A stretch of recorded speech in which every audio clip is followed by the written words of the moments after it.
I'm in It's character, deep in character. Huh, you're an yes. INTP. I'm an INFJ.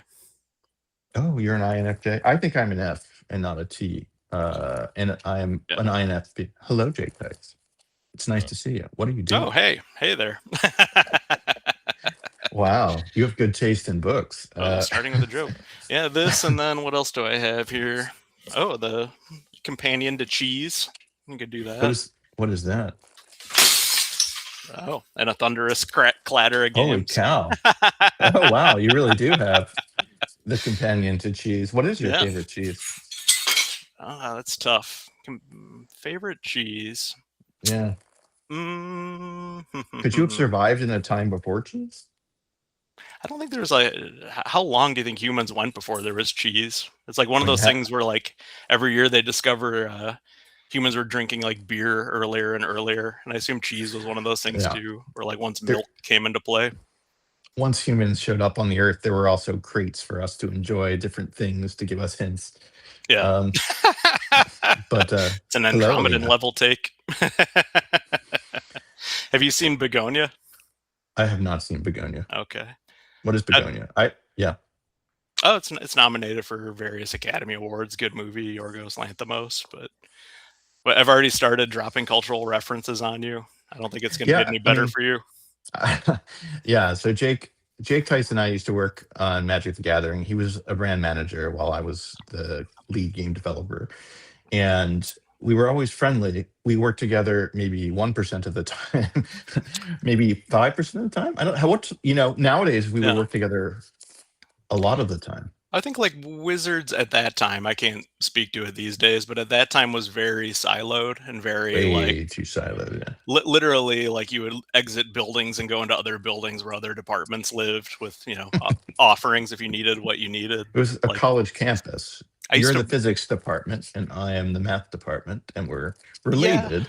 but then yeah, Yeah. you would have to work with each other. And yeah, I started in brand and that was like my first real job out of grad school Yeah. coming over, and then started there and was in brand for a few years, and then Bill Rose did a horse trade where I went over to R&D for a little bit. I was one Oh, of the that's fun. horses being traded, and I think it was Worth Congrats. went over to brand and worked on Oh yeah. Magic Online, and I did R&D for a while, then was summoned back to brand and worked there, and then was creative manager for a couple of years for a team that had the website and the various creative folks, art director, and the I'm sure a lot of people that you've talked to or will I've heard talk you're a to. famous podcaster.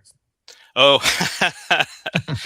I did a podcast in 2007 where nobody knew what the hell they were. I shouldn't say Yeah. that. Like some people, the people at Wizards knew, and I think like we had an interesting audience. But I think it's almost like a pre-smartphone podcast, which is a wild world to think of. Like, That okay, explains every Wizard's digital effort. Like that's yeah, how you would they're like they were all good ideas. Like Lemax had like yeah, you could understand why you would think that would be a good idea some days. I think it did a lot of what Lemax would have wanted to do, but for a different audience, yeah. My right? idea with that podcast at the time is I think like the website was and continues to be brilliant in terms of like creating insight on what people do, what the cards are, the why of it. And my pitch at the time was twofold. One, there's like 500 people in the building that all have really interesting jobs. So like Hmm. my long-term vision was like, hey, like let's talk to a typesetter, let's talk to the guy that puts foils on the Yeah. cards, let's talk to the lady that writes flavor text. And yeah, so they're still out there somewhere. I think Randy Bueller was the first host, and Greg Hmm. Collins and Jen Page produced, and yeah, it was fun. And creatively, like it was a exciting times too, kind of explosive. That we went from like a really linear waterfall development to doing multiple sets at one time, which was ambitious and made everyone crazy. Yeah, I'm sure it sounds fun. Yeah, It's good if you figure it out. It's been interesting talking to so many different parties like on these calls and not. Um, the job of the leader is to figure out how to like get the most out of the team, mhm. whether that's through like making one product great or figuring out the different opportunities that like the group should go after and then picking the right ones to go after. And so it sounds like you were a part of these different explorations. Sometimes they can be uncomfortable for the people who are living through them, but they're pretty important to do to make No, sure you it was understand cool. all the opportunity Yeah. space. But Sorry, go ahead. I need to know what your podcast would be about today. Like, what would be the Starbucks or coffee flavor notes of a Jake Tice Oh, what would I do? Substack? Yeah, I mean, Yeah, you're game. so interesting. Yeah, That's very flattering. But I, and true. I like game industry war stories. When you invited me on Okay. this, I was like, oh, Oh yeah. what are my deepest, darkest Brian Schneider secrets? Which I think are not so deep and dark. Can I tell your blackjack story? Go ahead. Okay. I don't know what it is. Let's hear Okay. it. One thing I love about ex Wizards and game industry people is I'll bump into people in the most Oh random yeah. fashion over time. And I was at a licensing show in Las Vegas and talking to licensors, throughout the day, which is a different topic. But it's maybe 11:30 at night, and I was like, "Oh, what a long day. I'm exhausted. Like I didn't really get a chance to eat a real dinner. I'm going to like eat a horribly late meal and go to bed." So I think I went and was like trying to procure a club sandwich, and I go and look and like, "Hey, there's Brian Schneider just in the flesh standing in wherever we were, Bellagio maybe." And Yeah, probably. I was like, Brian, what are you doing? And you're like, oh, I'm part of a blackjack team. I'm on like a 1 hour break, and then I have to get back to it. I've done Vegas in a lot of the ways that you can do Vegas in like a Yeah, mostly G-rated fashion. Like I'm sure. a Disney character at heart, but uh, yeah, it was a lot of fun. We went to the sports book. We may have placed a few bets. Oh Uh, yeah. I I hope we won those bets, but you don't remember usually unless they're too big. In which Worst case, case, you've recovered from them. yeah, worst case. Yeah. Yeah. I feel like I've seen you a few places like that I didn't expect to see you. Yeah, maybe the weirdest one. I was working up in Quebec City in French Canada, middle of a blizzard in January. This wasn't you, but Greg Marks, who used to work at Oh, I know Wizards, Greg.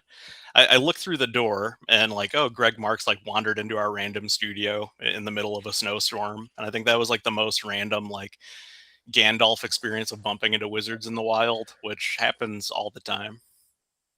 Yeah, he is a wonderful fellow. I met him at Cornell before Oh ever wow! working at Wizards of the Coast. It is weird how like it's a small world, I guess. Should I go to Small enough Ithaca? that I've never been to Ithaca.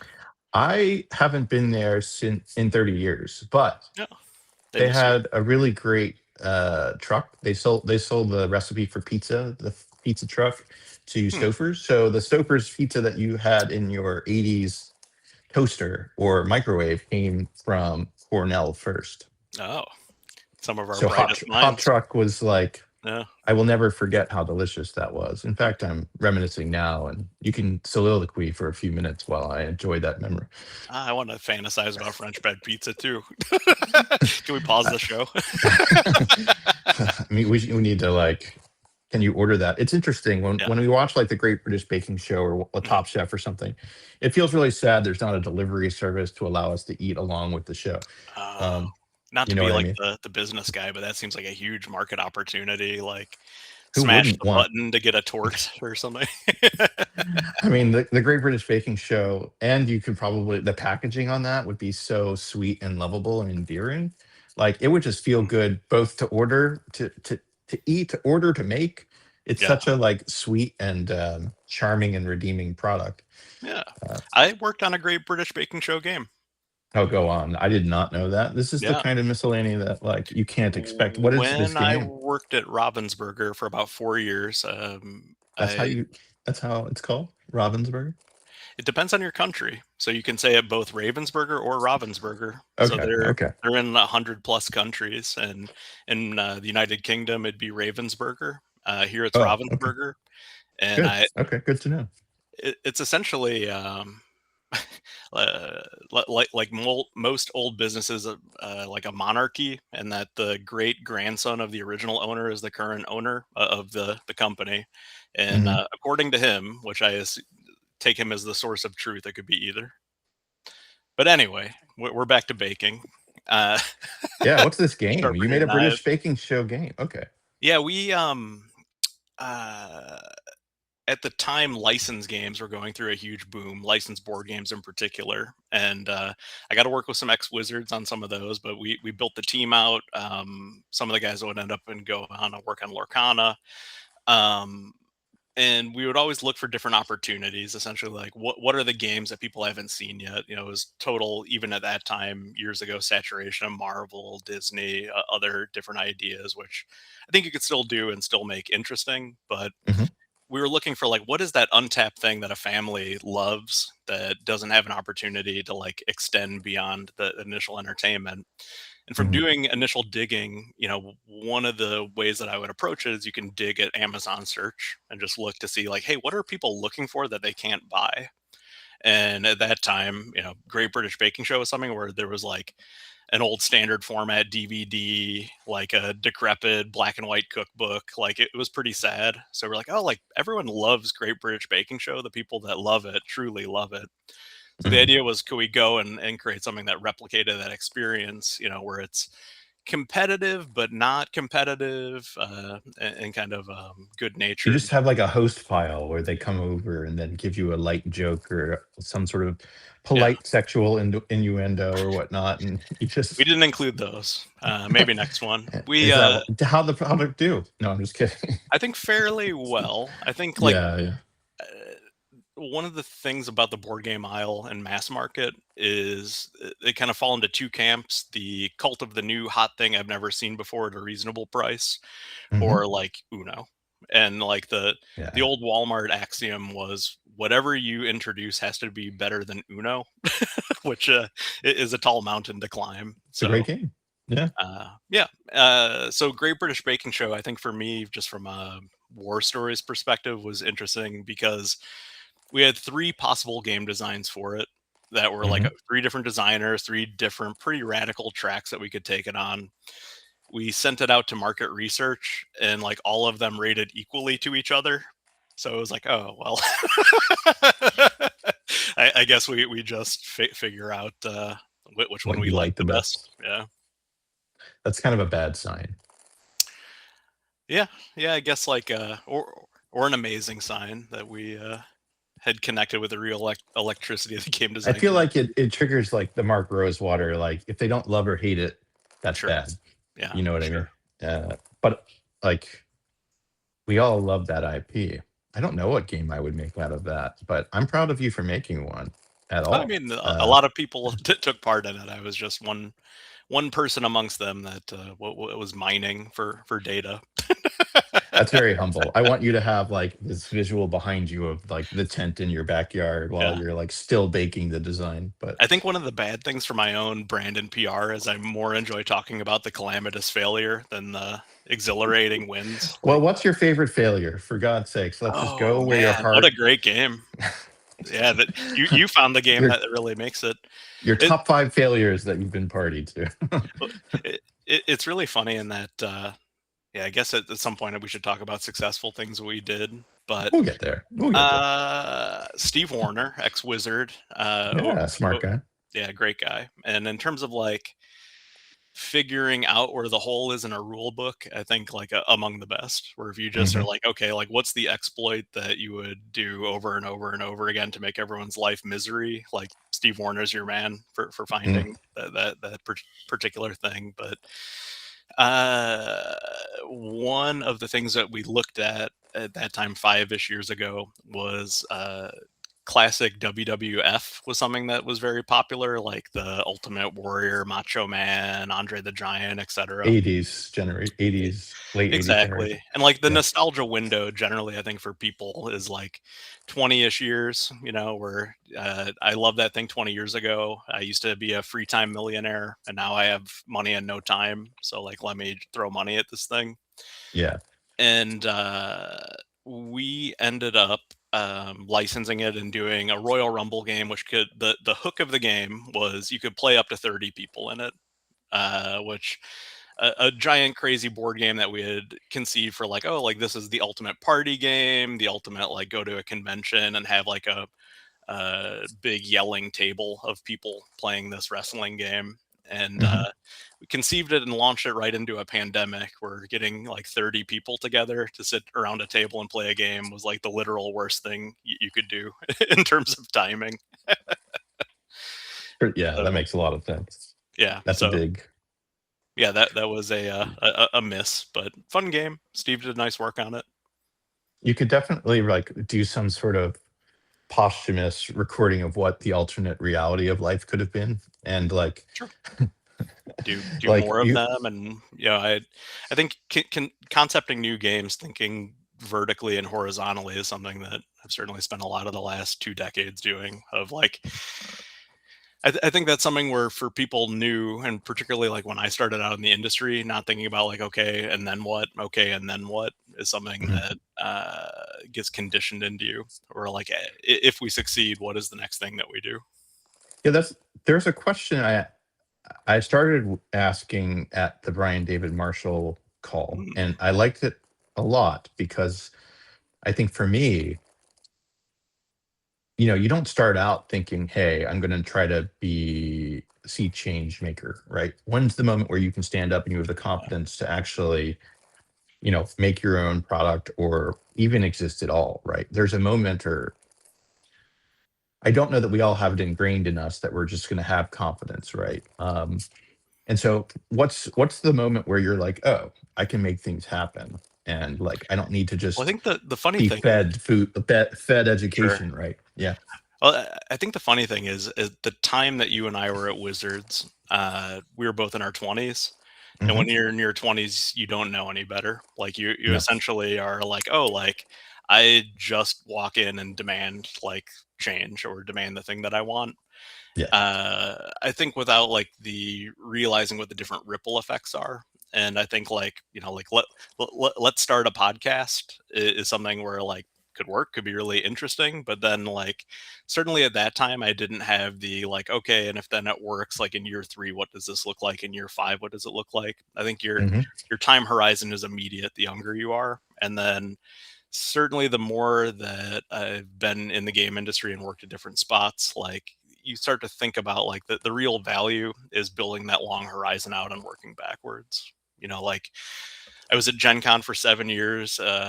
And one of the cool things about uh, I feel very grateful in life is, some of my heroes as a kid, I got to play games with Richard Garfield. I got to work with Peter Atkinson for 7 years Hmm. and meet, other people in other disciplines. The comic book creator Marv Wolfman, I got to work on a project with him, and that was super cool. But with Peter and with Gen Con, I think one of the fun things to think about it was, there was one show each year, every year. So to start to think about like what does Gen Con 50 look like, and then work 3 years backwards on that to figure out, Hmm. okay, what are those lily pads that get us up to a giant, big, exciting sellout? And I think that was something where Magic, from a long time horizon, you're working a year, 2 years in advance on a lot of things, and I think a lot of it was very literal, like stock market at that time, which was like people like this, they don't like that, react, and but you're Hmm. constantly reacting 11 months to 2 years in the future. And I think that was, how a lot of industries, particularly physical goods, work.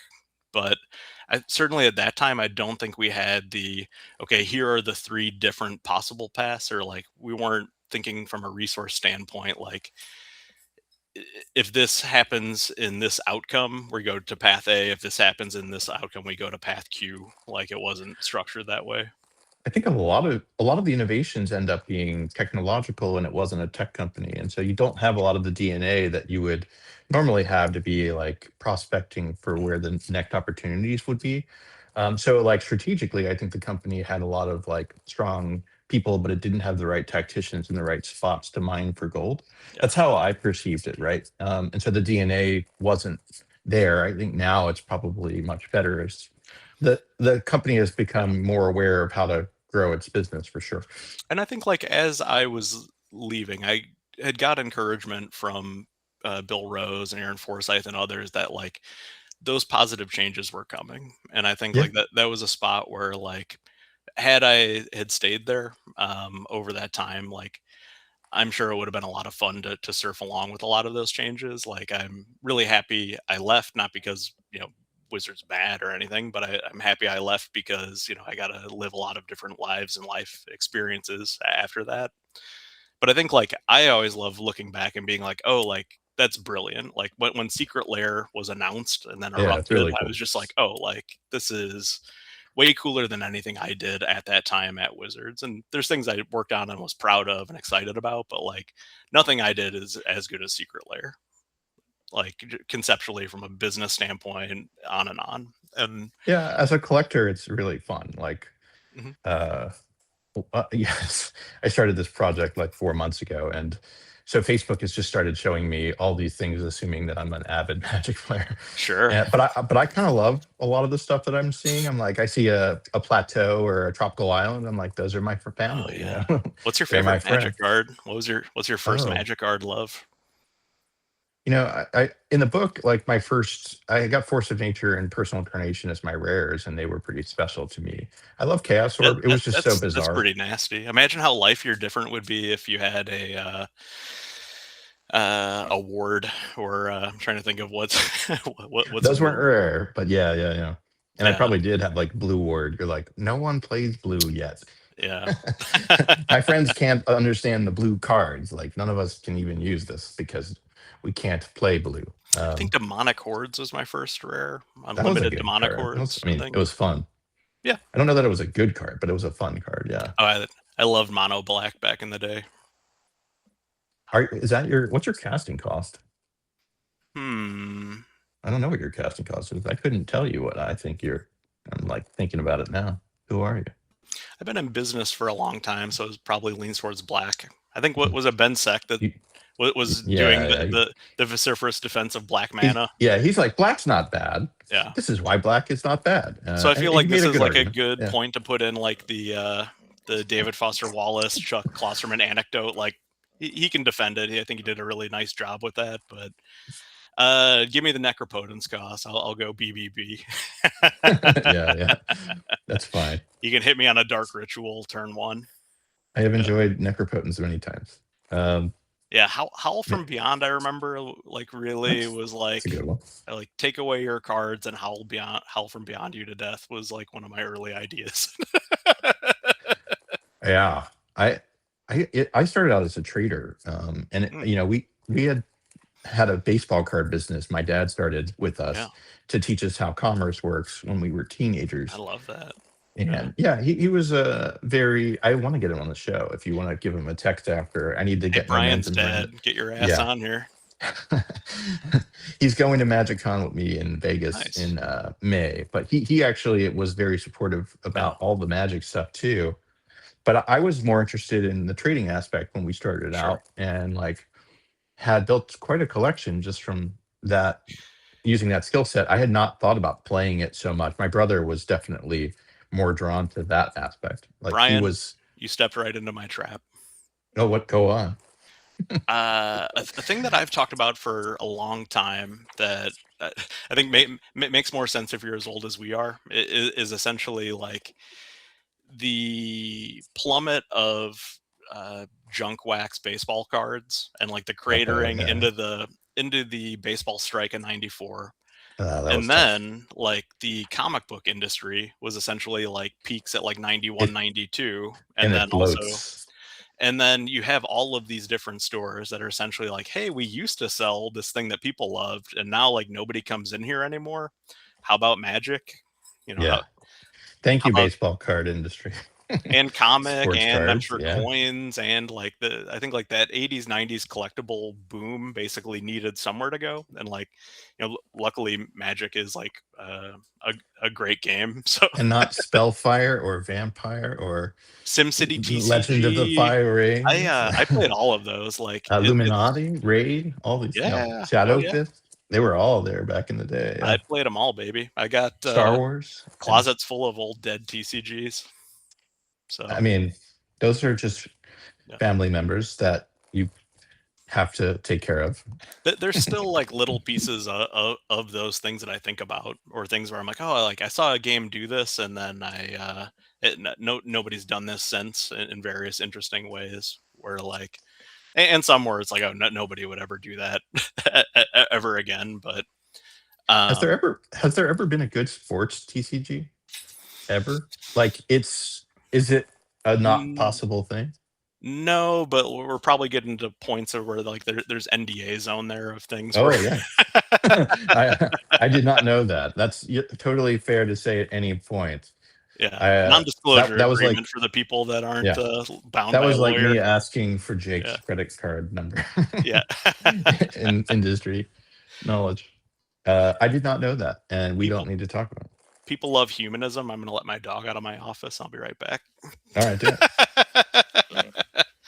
All right. This podcast or Yeah, video or commercial live drop. session is brought to you by All right. Raw, a great game Oh by yeah, Reiner Raw is Knizia, great. I think. I love Yeah, that game. I press your luck. play it. It's a game I allow to stay on my iPad. Alina Okay. actually was like, "Hey, what mobile games are your favorite?" And I was like, "I don't permit mobile games on my phone, pretty Yeah, much." Um, but I've played many. I've deleted hundreds. But Raw is one that like, I admire your resolve. Like the Steam tracking hours, I was like, is this a feature for the people playing? Like oh, it whenever can't I see be. like the Steam tracked hours, I'm just like, oh man, like You're just I making it easy for St. Paul to know what you did when you were here. No, I, I'm just kidding. I could have learned how to paint in this time or like whatever. Um, yeah. I Yeah. mean, what is your best game? What's your best game on Steam at this point? What's your go-to? Is Uh that NDA? no, no, I think of all time, uh of recent all time, I think Slay the Spire is just Yeah, it's great. ridiculous. Like, uh, it's very hard to get me to achievement grind on something, and Hmm. that's one where I was just like, okay, like I'm gonna literally tick every box as that's come out, and then I assume like when Slay the Spire 2 comes out, like my family will lose me for some amount of time, and then I'll return. But no, I think that's fantastic. Hmm. I've done some like light consulting discussions with Matt Place, who I think you have or will have on, and I think Once Upon a Yeah. Galaxy is incredibly fun, incredibly sticky. Um, anything like I guess in terms of retro gaming, like any of the old Micropro stuff or like Oh the yeah. current iterations of it, like I up to Civ 6, I think was really captured my imagination. That's fun. Yeah, I'm talking to someone who's worked at Firaxis for uh over a decade at this point on the Civ series in a I couple of think weeks. through you and another wizardly incident, I met him at GDC. Oh, that's Yeah, pretty, like it at is a weird hotel how it bar, as works. people do at GDCs. But If you have a question you want to ask him, let me know. no, I think I just generally share my appreciation. Sure, for sure. Yeah, Huh. All right. yeah. I think like the yeah. In terms of what do people want? They want the dirt from the old Magic days, I don't the know. fun stuff. I have such a do no harm bent. When like Yeah, someone says something that might hurt someone, I'm like, do I have to edit that out? But at the same time, I want people to sort of yeah.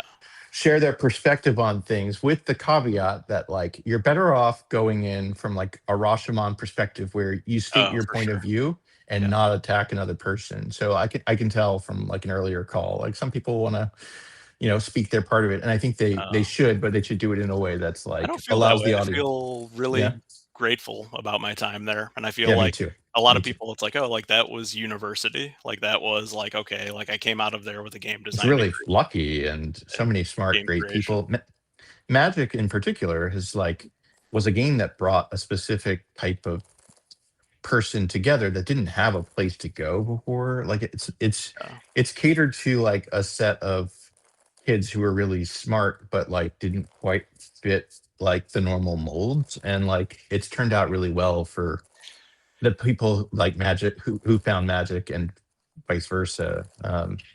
I certainly feel that way. A lot of the people I'll be talking to yeah, are like quite grateful for like, oh, magic kind of woke me up in like yeah, I wasn't just fed like other people's formulas that I was learning in school or doing a lab in college that was just the idea copying of like something else, like you matter for the first time, right? the You're idea the of like one thinking. open-ended game design like Magic, I think is pretty breathtaking, and like games that allow for that, or games that have Mhm. just like a weird open-ended, like, I'm not a huge RPG guy by my nature in terms of like I appreciate them, I understand them, like I like the business of it, but in terms of like, Mhm. hey, let's sit down and spend 12 hours on an adventure, like, uh pass, like I'll go mow the lawn. But people love it, and people like will tune in to watch other people play RPGs, and I think that's a spot where I appreciate the open-ended nature where it can be Yeah. whatever you want it to be, and that what that possibility is of it. I think, from my perspective, that those weird games or outliers I still think about that allow for weird open-ended opportunity or something that still rattle around my head. There was an old, I think it was Avalon Hill game called Blood Royale. Have you ever heard of Blood Royale? No, No? no, but I It's an expect evocative to title. not know things. Yes? Oh. Is it? Yeah, no, I'm like, I think it it came sounds like a out, like, Tarantino movie, right? mid late '80s, and, like, Mhm. I have a great group of friends back from where I grew up in Illinois, and, like, we were certainly gaming omnivores. Like, when you mentioned all of those TCGs, like, we didn't really drink deeply of any game, like, we just sort of played, like, anything, and we're just, Mhm. if it stuck for a little bit, it had something to it, and Magic certainly stuck, other games stuck. Blood Royale was a wild one where essentially the players in the game are controlling different medieval countries, France, England, etc. And the primary game mechanic is that you're making marriage contracts. So you may or may not have children every turn, and then you're marrying them to other places. If your line Oof. ends, the game ends for you. So you need to sustain your line. Wow. But the game is essentially just open-ended contract making, where it's like, and that might be like, hey, I need 2 wheat a turn for like the duration of this marriage contract, or like you can't attack me or whatever it might be. And I remember like there's a bunch of games, but that was one where I was just like, oh, like gaming can be as wide as you want it to be, or as insane as you want That it is to be. about as wide as you want it to be. Yeah. You're like, wow, it's like a Settlers Catan, but like you're also adding a replicating mechanic. And like a Um, weird wargaming engine kind of thing to it too. But yeah, it's interesting. I mean, it sounds quite real to be frank, but Sure. it's that sounds pretty cool. Yeah, what's your favorite Magic epoch? Oh yeah. Yeah, the first time that I heard this on one of the podcasts, I was like, epic. Let's see. I Which started playing like Unlimited Dark, like up into that era. And it was funny in Mhm. that, like, people feel however they feel about Fallen Empires, but as that predominantly like mono black with a splash of red player for it, like Fallen Empires is great for Eben me. Prater and Him the Turok and Well, him was nasty. The Pump Knight, whose name oh eludes me, the yeah, Knight of the Knight Ebon of Hand, Stromgald. Oh Knight of right. Stromgold. Yeah, No, I think you might be right. Order of the Ebon Hand. Order of the Ebon Hand. That's it. And then if Mhm. you're getting the art, you got to get the guy with the big serrated shield on it, like that. Pretty gnarly. I think that was the guy. But yeah, I remember it was like, oh, like now Black Knight has like a pump effect. Let's go. So It's funny. I did really enjoy the Pro Tour One format where you had to play 5 cards from every set. Like they didn't yeah, do that after that, but I thought it was really neat because it forced you to try to figure out like which cards to play from these terrible sets. So you had yeah. to play Isan Shade and um, but I actually quite enjoyed that constraint. I thought it was a really fun format. Also, I have no idea. Maybe every format is that now, and I have no idea, but I doubt Well, it it. seems like the diversity of formats is really interesting, and then also That's just like cool. Commander being the shorthand for anybody going to visit grandma for Christmas can bring a Commander deck and find somebody to play with, which I think is nice. What's your favorite set that you played with, or sorry, that you made, that you worked on That we made. while you were at Wizards? What was your favorite Ooh. thing that you So worked I on, and I then came what was the favorite in thing that you did? But I yeah, I go came ahead. in Champions had just shipped, so I Oh, okay. was Betrayers, and then on creative, we were working or attempting to work like pretty far in advance when I left. So like Hmm. the thing that would become Zendikar, I think was still Hmm. on the stove. Like, but then there were a lot of loose ideas too. Like Aztec dinosaur was bubbling out there, and horror set was still bubbling out there. So like from a pure mechanic standpoint, all of that would come long after I left. But like in terms Mhm. of like the bones of like what are the worlds, that was a spot where I can remember being in a meeting with Brady, Domermuth, Doug Mhm. Beyer, Jeremy Jarvis, Richard Witters. Richard Witters is awesome. You should have him on the show. I mean, I all don't those know. people are awesome, but Richard from Prince Edward Island Mhm. did concept art, and essentially, if you were thinking about like what does an axe look like in this world, like he was the person that would sit down and doodle and essentially Oh, that's awesome. be like, oh, like here's 5 different options for what an axe could look like in Lorwyn, and then we would bring in different artists and art teams and story building teams and for the creative to start building those out. But I think Rich just kind of being that person that could visualize it and put pen to paper in a meeting was really interesting. But I think we all sat down in this meeting to go back and essentially sketch out like, okay, here are whatever 6 to 8 possible worlds that we could go to, and like at that point, like it was really fun to leave Wizards and then go back and see like, oh, like this is what it materialized into. Mhm. You know what my favorite thing about Wizards was, going back to No, it, a no, really what's that? a really particular thing, hole filling. Oh, that So was fun. Yeah. yeah, so for people that were unaware, like R&D 3, 5 times a set would essentially say like, hey, through various iterations of FFL, the Future League, like this didn't work out the way we wanted to, or creates a weird rules interaction, or we have 4 things at the same casting cost. We need to get something a little different, or like we could really use a goblin, and we get that Excel spreadsheet assignment of here are the different holes. And I started doing that during my time in brand, and like the idea of like blind bake off, or I assume it was blind, or maybe not, of essentially like, oh, like I'm just gonna throw out, It was blind. yeah, It was blind. a Yeah. bunch of those different ideas and see like, oh, did my idea win the Brian Schneider's Great British Baking Show, or Did Henry yours? I hope Stearns, so. or whomever? Yeah, I got Matt plays Devin Lowe, maybe Aaron's. Yeah. prior to joining R&D and working on a few sets, I got It, maybe, I guess, a dozen cards in. that process was blind. Like I would put together Mhm. when the sets that I led, I would put it together, and like I would had a rule that you can't advocate for your own card when you're Oh, picking through. The other people have to like it. So like um that made it really interesting, and try to like democratize it so that we would yeah. see it as a group, which we actually thought was the best for the position the set was in. I think it was Um, cool too in that, R&D would solicit customer service, other folks in the org, and to have like that ability on top of like just day-to-day work, I think was really interesting. Like to go through and be check all the different bingo squares of things where it's like, oh, like I got to do name and flavor text, I got to do hole filling, I got to work on a design team, I got to work on a dev team, I got to do brand and sales, OP. So like for me, I think the jack of all trades nature of it was really interesting.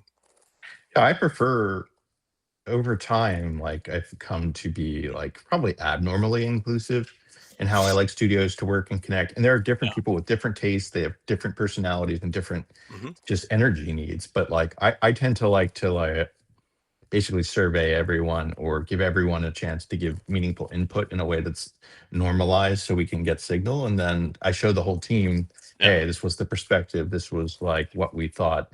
And so we can all be on the same page at a like very frequent basis. And that ends up giving everyone a clear idea of what we're doing, where we're going, why, and it gives them a chance to have dissent. And I think I got that. I had to get that from Wizards, essentially taking how we operated then and just expanding it to be more of an inclusive environment instead of, R&D was like a brain connecting to these other parties, but like the whole group of people Mhm. working on Magic should have been connected. And I do like laud the people who have like made that happen over time. It Yeah. seems like very right to me and Yeah. I think how I do things it was today. interesting too in that you could passionately and vociferously disagree with people and still be fine. Like in that That is not That true of that a does lot of not board exist games. everywhere. Yeah. Yeah. Yeah, what you're saying, keep going. No, Yeah, I some people definitely don't like that. remember Yeah. I and I think like for me initially, like I was not I think a lot of that came because a lot of folks at Wizards were from academia. And I think like that is just how it's done. Like you have an exchange of ideas and maybe it gets heated or not. But by the end of it, like everybody's going to go to lunch and maybe play the credit card game. But yeah, certainly like there were knockdown, drag out, sheepdog and coyote fights that, we would have. And then like, oh, like dust yourself off and then on to the next thing. Yeah, I don't remember them. I'm kind of Yeah. interested to talk to the people I must have fallen with. I don't think You you and know, I I ever fought. I don't think no, we're. Mhm. it's been interesting in these chats. I think one thing that I've realized is that, I was like 25 when I was, Yeah, 24 leading for me. leading the Magic sets, and it was, there was this culture of you have to feel like you have to be the smartest person at all the times. You know Yeah, what I mean? And that's unfortunate. something where, with time, I'm like, oh, I'm definitely not going to fall for that trap this time. I'm Yeah. going to like let you do your Rashomon thing, tell your version of the story, and then I can like figure it out later. But like Bill Rose seemed to have infinite like energy and tolerance for debate Patience. and story. Yeah. Uh, but like I think there was probably some detachment from that's feeling that you have to be the smartest person all the time because it'll burn you out, and like you can't be, you shouldn't be. Yeah. But that was definitely the cultural bias at the time, is everyone felt they had to be the smartest person. So if you wanted to make a decision, you had to outsmart everyone all the time. It was not like a healthy way to live. um I would say so that like yeah, on the brand side and even creative side, that wasn't my experience, but definitely like during my time nerdy side of in it. the literal the pit, like that was, but that I think was part of the nature of it. I have no idea if it currently is, but I think like I would assume no. my philosophies, and I'm sure the philosophies of the people of that time, and then how the world is now, I think is dramatically different in that I think for me, if I was to start any game or when I start any project, puzzles, whatever it might be, gaming events, like you're trying to plug into enthusiasm and that heat and that pure joy for people. And I Hmm. think if you start with that spot of like what makes Yeah. people the happiest, like what would make the largest room of people the happiest. And I think like you can lean into populism. It can create other problems there too, or you could lean into power creep. You could lean into all sorts of things that have outsized long-term negative effects. So that has to be baked into that Yeah, discussion. depends on your goal, right? Yeah, what is the best for sustained long-term enthusiasm? Or, Hmm. as you said, for the goal, like if you have a 2-year licensor contract, what's going to make you and the licensor the most amount of money in 2 years? Yeah, that potentially lets you extend it if that's a Yeah, good idea even to pursue. yeah, It gets really complicated. People are not linear by and large in the way they no, think, right? And business positions change all the time, so they sure. can't necessarily invest in the same things Or 2 years publicly later. traded companies too. I mean, they operate under Hmm. different conditions than the privately held. Yeah, it is interesting, like how organizations decide what to focus on or not. I know, you know, we talked about it on some prior calls where there are certain IPs that end up being very valuable, but they never get nothing happens with them. And a part of that is because What companies do you feel they need got? to hyper focus. See if I can You know, talk about them or not. oh, sure. I mean, Twilight, the Vampire Diaries, the Hunger Games. You have a I ton of made IPs that are beloved by like I so many, but they never turn into game products of any material value, right? well, I guess that's the that's an interesting discussion. So I've probably worked on, well, directly a Twilight product, Hmm. indirectly hundreds of Twilight products. So Hmm. at San Diego Comic Con, I can vividly remember there was like a multi-hour line for people to get into a discussion with Stephanie Meyer on the book reading of Twilight, and being with somebody at the time who saw that and was like, "Oh, like we need to do whatever that is," before it erupted. Um, God, here's a Twilight story. So the second book had just come out. Was that Breaking Dawn? Memory Yeah, is I think foggy. It's been a that while. sounds right. That sounds right. Second book came out, and essentially we had to race to get a Breaking Dawn game done, to Hot Topic and various like mall stores that some still exist, the Suncoast Videos of the world, and all of those. So we raced to get the game done. Stephanie Meyer had been inspired by J.K. Rowling of keeping control of the license, so she had approvals over anything that would come through. But essentially, the geyser of Twilight had exploded, and people are doing very well. So, Mhm. how do you convey a game to somebody in that position? So we had to race through. We shot a live video of us playing and teaching the game. Awesome. At this time, it was kind of in the pre-cloud era. Burned it onto a DVD, put it in FedEx, and this was all within the span of about 10 days. Renny Aracto, who I don't know if you know, like moved heaven and earth to essentially like assemble, shoot, and produce a video that we thought would get approved by Stephanie Meyer. We send it off to her, and we have a narrow window to sell this into Hot Topic, Suncoast, and other spots. Don't hear anything, and are like panicking at this point. And then eventually, I think it was her agent reached back out and said, like, oh, like it seems like you guys have put a lot of work into this and are really excited about it. We're just gonna approve it. Oh wow. So materially it had the same outcome as her like watching the video and being really excited about the outcome of it. But yeah, an interesting like 2 week sweat to make a Twilight game. I'm curious, like, did you make it and how did it do? I have like Mhm. there are I other probably IPs that I occurred to me probably have to some talk about. PTSD about it, but Yeah. I would imagine like the value of a game being made under a 2 week time frame. I want to say my memory might be really blurry about You this, know, but Alice in Chains could record an album that fast and we'd still listen to it, right? yeah, I But guess yeah, you maybe know, Jerry Cantrell. I don't know. you were missing Jerry Cantrell. um, yeah, I think like the condition of making mass market product is always interesting for people, where you have, the mass market set dates are the same pretty much every year, unless you're rolling into an end cap. So you're shooting for a March or an August, and if you miss that, you're shooting for the next March or August. So I think releasing games and releasing the best games that you can, and then continuing to tune and refine across different versions of the game or different executions of that game, I think becomes its own mini uh, thing that you attempt to do.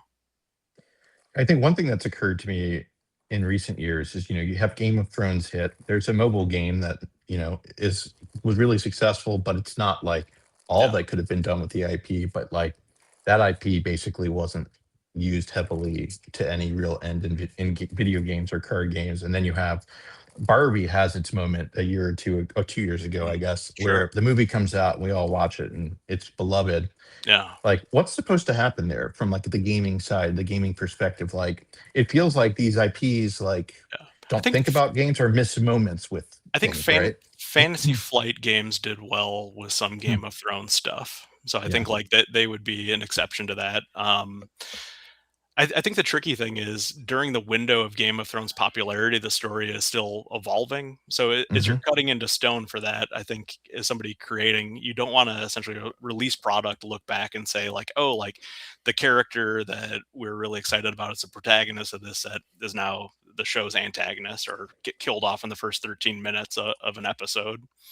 And I think like that becomes a hard thing until the property is baked. Like I think about that with Lord of the Rings, and that Lord of the Rings wildly successful now, but I would say like during the meat of the film run of it, there wasn't a ton of content. Again, like Fantasy Flight Games, I think did fairly well with it, but Yeah, there was a card game for a while. yeah, but I think like yeah, the when it is live and not concluded, I think it's hard to have the totality of that project. Yeah, you gave me an idea for a Game of Thrones game that essentially allows you to design book 6 and 7 the way you want. So, like, Sure. make it something where Well, you're no, like collaboratively designing what the universe should become. Because at this point, like, we might not get the books, and like sure. maybe by design, like George R. R. Martin should be cool with that and like give different audiences the reins to tell their own endings. You know what I mean? Like, Yeah. let it end in a more novel and timely way. Well, knowing like Yeah. resting enthusiasm for something is something when you get into the licensing world, it becomes important too, because Mhm. there's so many things that have the stick of gum heat to it, where people will have it really wildly enjoy it. It's the biggest thing in their life, and then Mhm. will they feel the same way about it in 8 months? You know, when that product is on No, shelf. that's what you have to kind of strike while the iron's hot, right? Or like developing for an unnamed licensor, you know, you might get access to style guide, art, uh, different characters, etc., access and release the product. And the finished product goes under extensive retooling and is dramatically different than what you're selling contemporaneous to its release. Would you say the process of like IP management is efficient today in terms of getting the best out of games and game makers that are out there? I think there's a lot of people that are really good at it. I think Hmm. consolidation of entertainment in general makes it really complicated. You know, Yeah. who is going to own what companies or which companies and do the approval is something that as I've done consulting recently on it and providing advice to people, you know, Hmm. I'll often get the like, oh, how is this company to work with or how is that company to work with?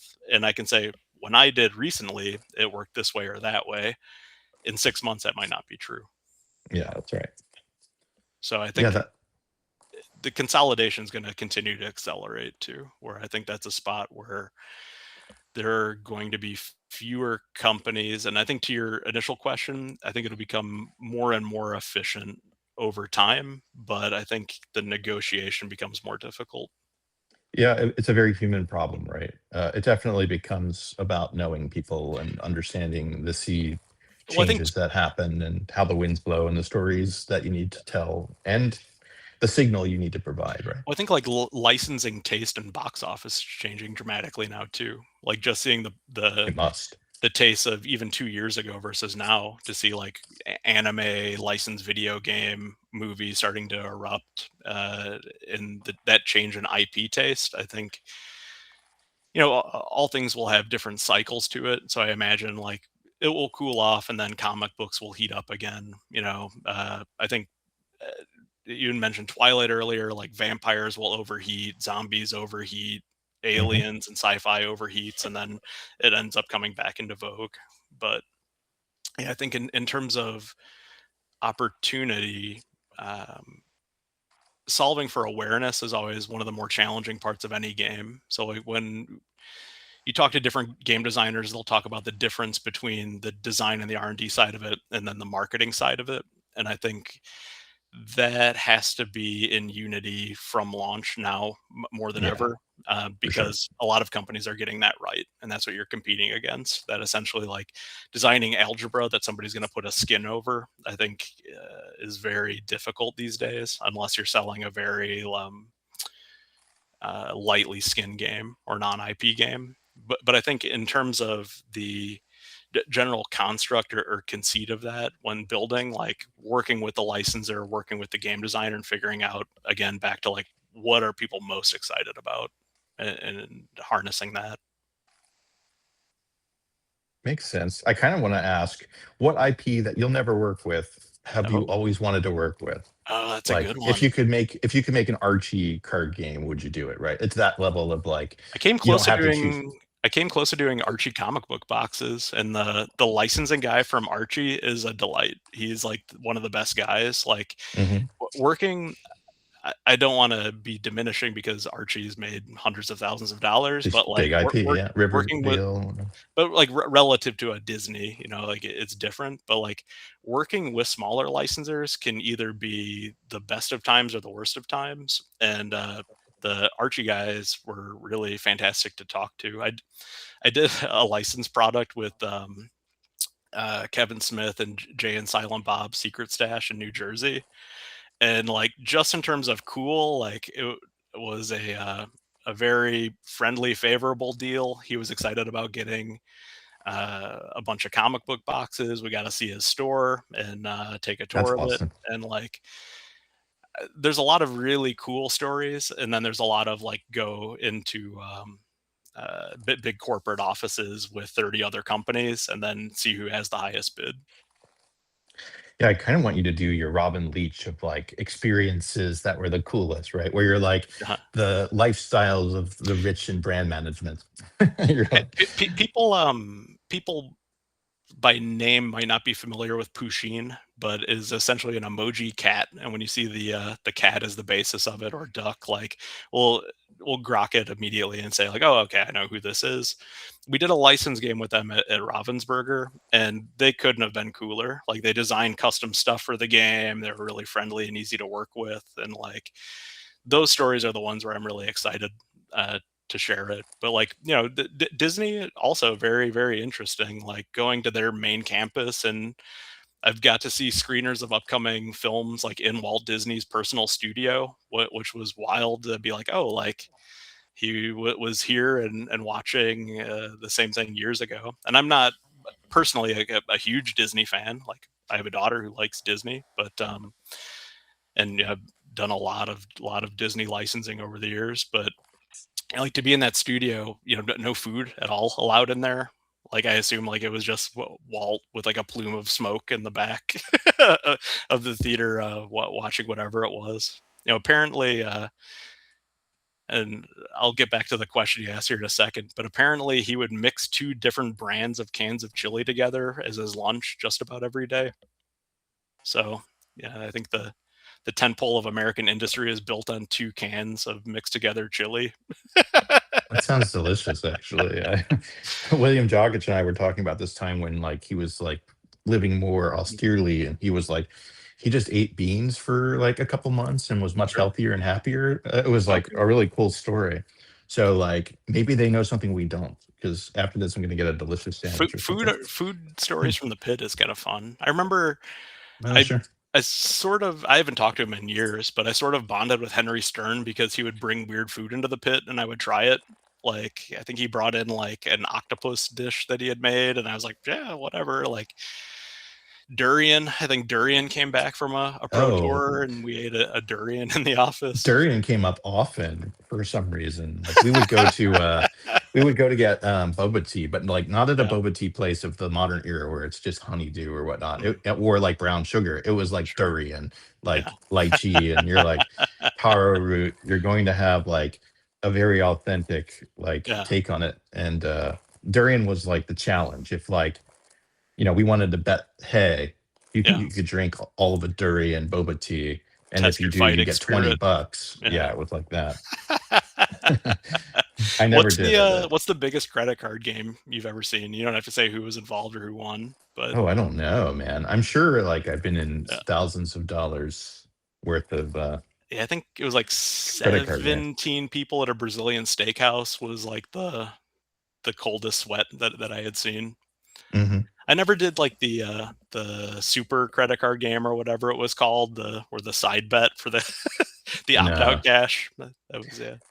I feel like I'm the early generation of it, but I'm sure we had to go to like steakhouses and whatnot and I think poor Justin Zoran multi-thousand. lost like 4 times in a row, and then Yeah. yeah, it All my tapered off friends after would that. lose a lot. Like I won a lot, but I'd always feel bad. Like Paul Barkley and I think Nate Heiss and Cormac Russell were the people I Yeah, remember getting like dinged the most, and like that always hurt me. I didn't want to yeah. see them I lose. think I ended. I suppose like any gambler, I'll tell you, I think I ended up slightly ahead, but yeah, probably neutral. Yeah, I think most of us are neutral by default. Yeah. We just know who the losers are. None of us win. Yeah, it's I don't talk about food at all in the book, but it is something that I was like, is there a way to integrate it, because I think it was an incredibly adventurous eating group. Mm. Um, like at Wizards, it was the first time that I had been around such like a cultured group. It's more, and from a food Well, I perspective, it think there were was a a lot of foodie different environment, right? peculiarities there too. Peculiarities is the wrong word, but like essentially there was a lot of food specificity. Like Yeah. Eric Lauer had gone through different health issues and was trying to Hmm. monitor gluten pretty heavily.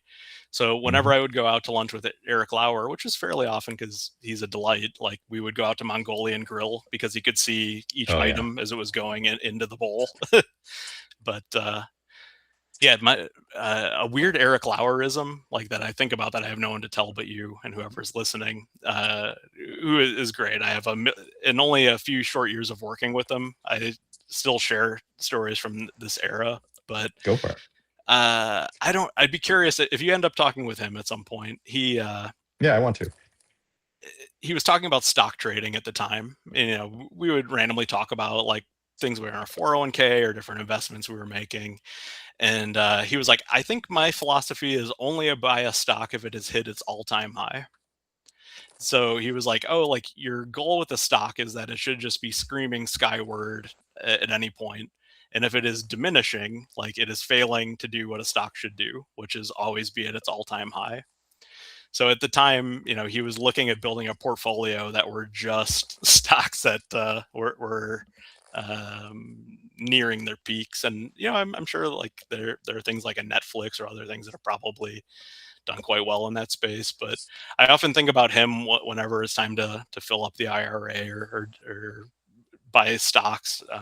These days is pretty tame and pretty vanguardy as I'm getting Yeah. older. But yeah, the Eric Lauerism of only buy at the all-time high is something I've never heard another human being repeat.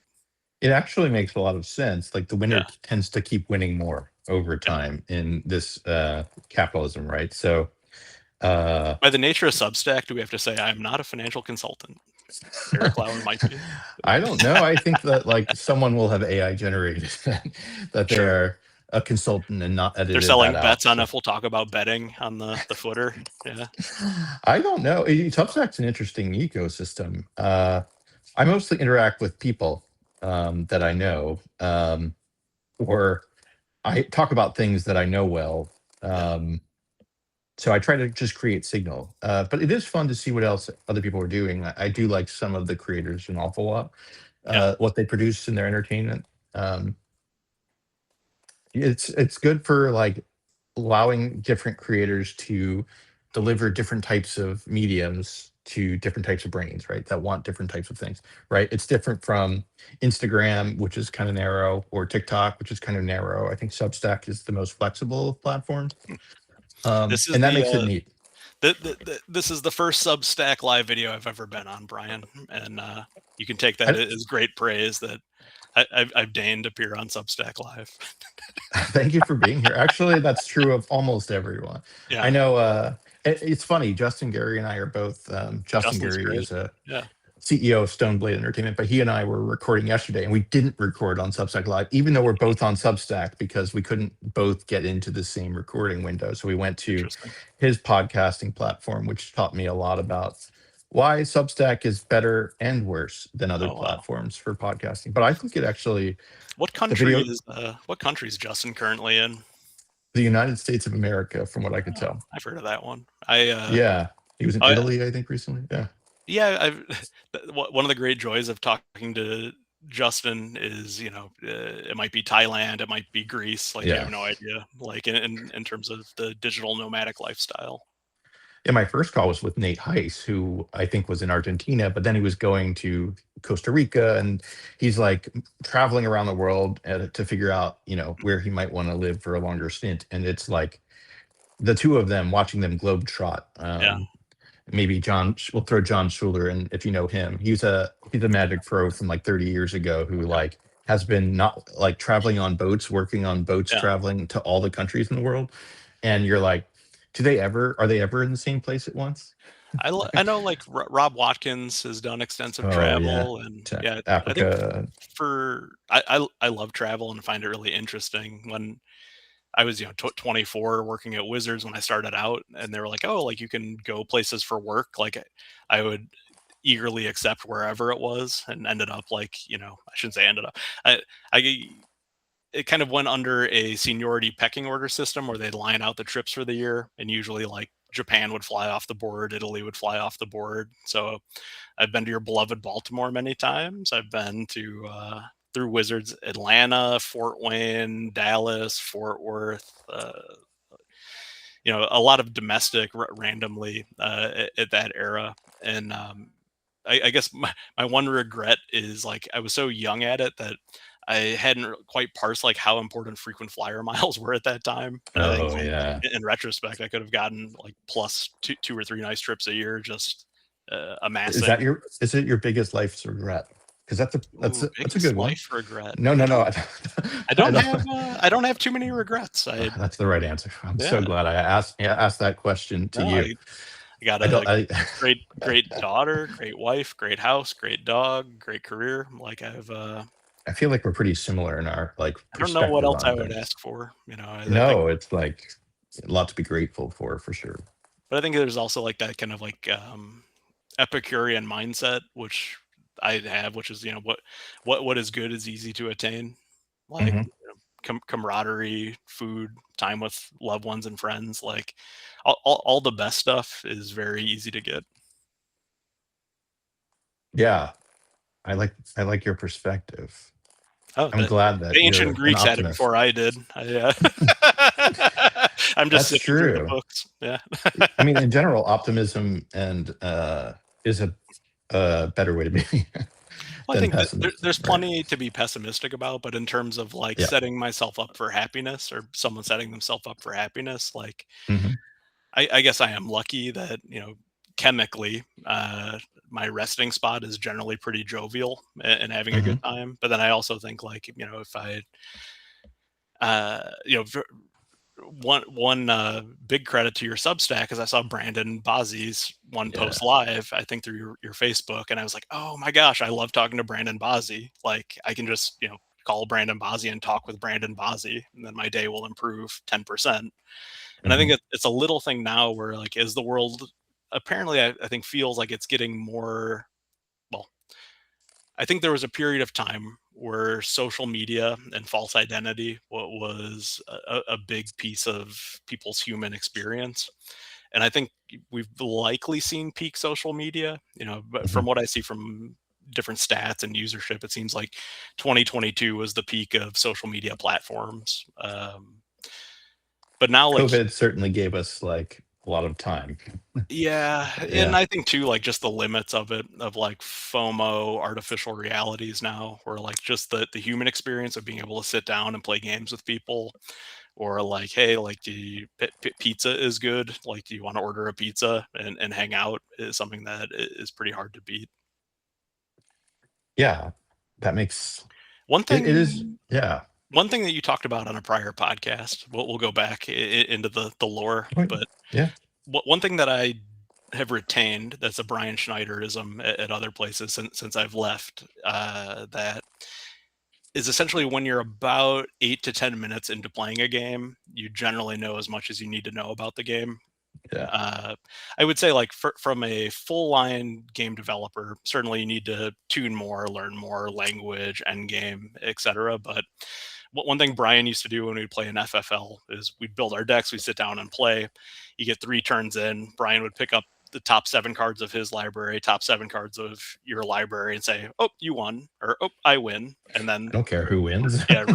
reshuffle play with somebody else. But the idea of like that, the chess is just the opening, or like you can tell what the orchestral movement's going to sound like from those first 8 notes. I think was something that when you have finite time, or particularly now, like with a family and things to do, dogs to Yeah. walk, like it's very helpful to say like, oh, like I think we have enough from this specific exercise. Now let's take this and refine core game loop. Let's make sure that this is clear and easy to read. Like let's make sure the one of the old amazing things about Wizards back in the day was we'd go into customer service and hear the poor customer service rep dealing with 2 brothers arguing about how something worked. And it was always interesting too, where they would like run up like those interactions up the chain and be able to talk about like, oh, like how these different timings work. Is something that felt very Magic specific at the time. Yeah. I think that's true. I think it's interesting that you bring up that example. It's the most like Silicon Valley like behavior that I probably exhibited while I was at Wizards, but it's like so ingrained in how we Win work fast, here. fail fast, etc.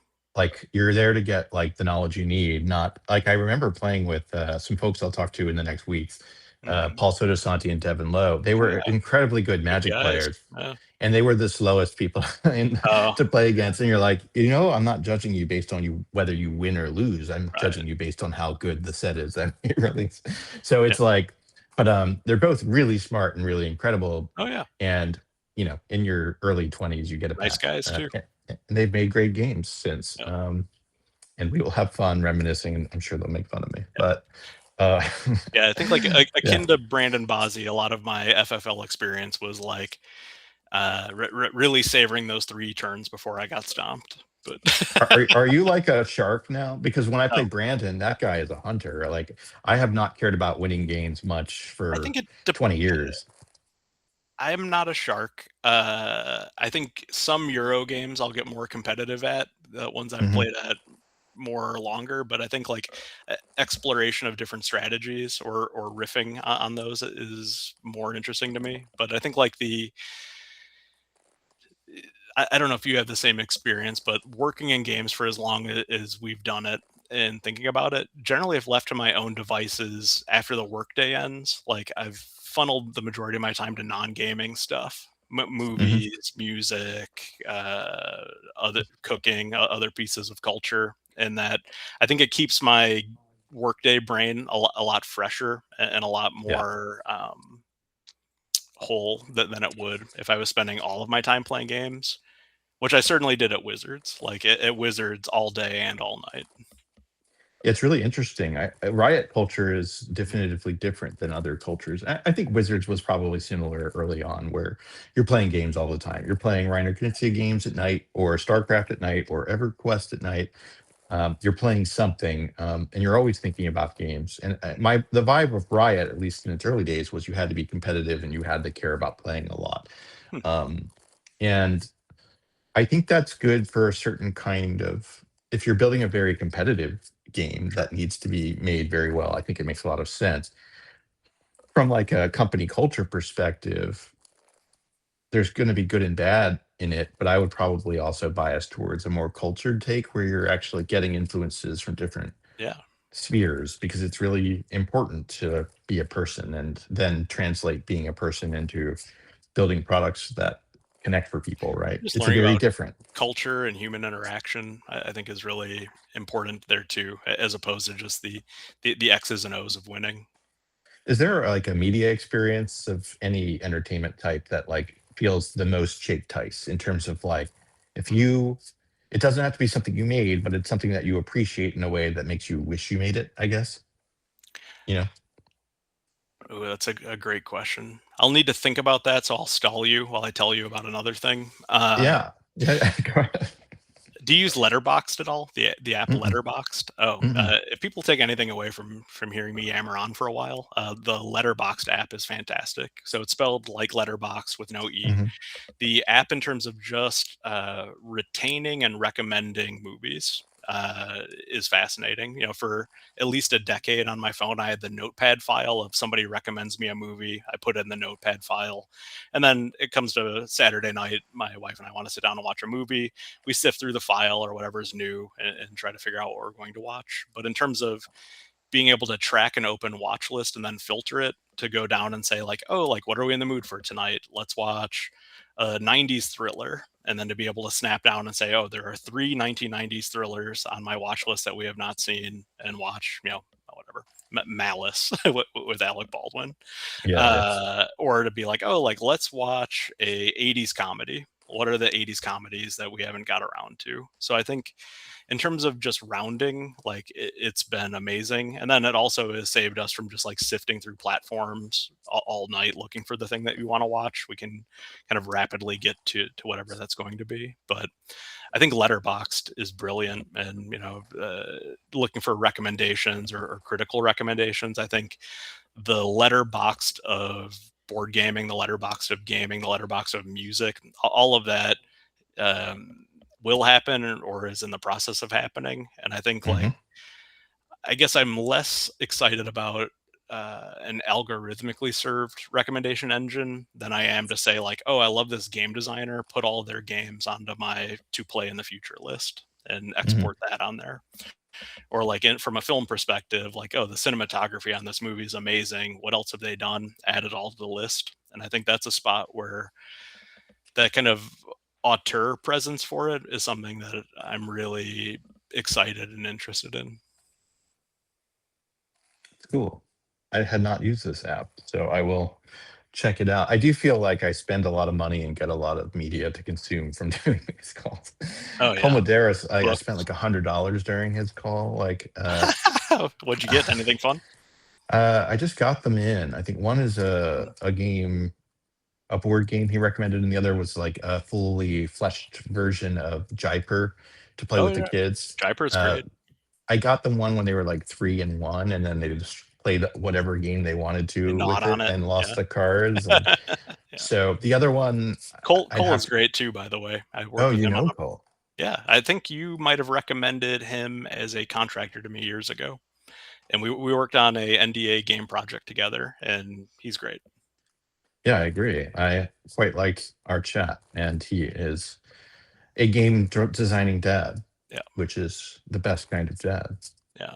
Is that Have you wrong? done Parents. Flip Yeah. 7 yet? Flip 7 has captured all of our imaginations. No, I've never played this. What is No. it? It is the core game loop is. I'm going to be reductive for a moment. The core game loop Hmm. is blackjack, but essentially it's Oh, cool. a easy to play group blackjack that has a unique deck to it. So there are 12 12s, 11 11s, all the way down to 1 1, and wild cards for it. It has press your luck elements and wild cards to it. But in terms of something that you can bring that can be enjoyed by anybody, it is certainly, if not the hottest selling game right now, in the top 2 or 3. I bought it. Oh. Thank you. Here I am selling a not my game, and you already own it. Yeah, no, Or it's did you just literally buy it? I just literally bought it. No. Like, It's like we're in eight modern eight times. bucks. You'll get I eight can, bucks of utility out of it. yeah, and if we don't, we can always gift it to someone else and say this was a recommendation from I think Jake Tice, and we'll have your email address and phone number on it. And if they sure. don't like it, they can I'll call come you. over, teach them how to play. That sounds awesome. Yeah. Happy birthday. You also get a guest consultation from someone who didn't work on the game. Ding Um, dong. Yeah. I have nothing to do yeah. with this, but yeah, it is a no, I think get, getting a sense of the Amazon top 10 list of games or any product is something that has consumed a lot of the last 6 to 7 years of my life, of just figuring out the why and how it works. And I still don't know how it works. uh, So initially I started out and I put myself in this trading cards section with my book, yeah. Alternate Worlds, and I was all alone. I was with like Phase 10 sheets, and I'm like number one. I'm number one on new releases. I hit number one in the category, That and feels now like it's the like excerpt then when you do the next printing, number one on whatever narrow I have the criteria we evidence. choose to box. Yeah, I have like family friend of mine sent me like little snapshots of you're number one, and there were only 3 people at the time. But now it's like hundreds of like Lorcana's there, Magic's there, all the books that relate to those things are there, all the games are there, and Okay. so like my feeling of supremacy or having outsmarted the algorithm have like diminished, and now I feel mortal again. You'll be back. I believe in you. I just need to change categories. I'm gonna like try to figure out. We'll What, we could talk offline and I'll teach you some yeah. kung Oh fu. yeah. No, I Yeah. know nothing. So that sounds fun to me. I think like for the audience, like we won't be a total tease, but like stay in stock and continue to tune are like the two best pieces of advice I would have for anything trying to succeed on Amazon. If you're out of stock, it is punishing to your visibility. And if you're not constantly tuning, the platform is always changing. So you are not doing best practices.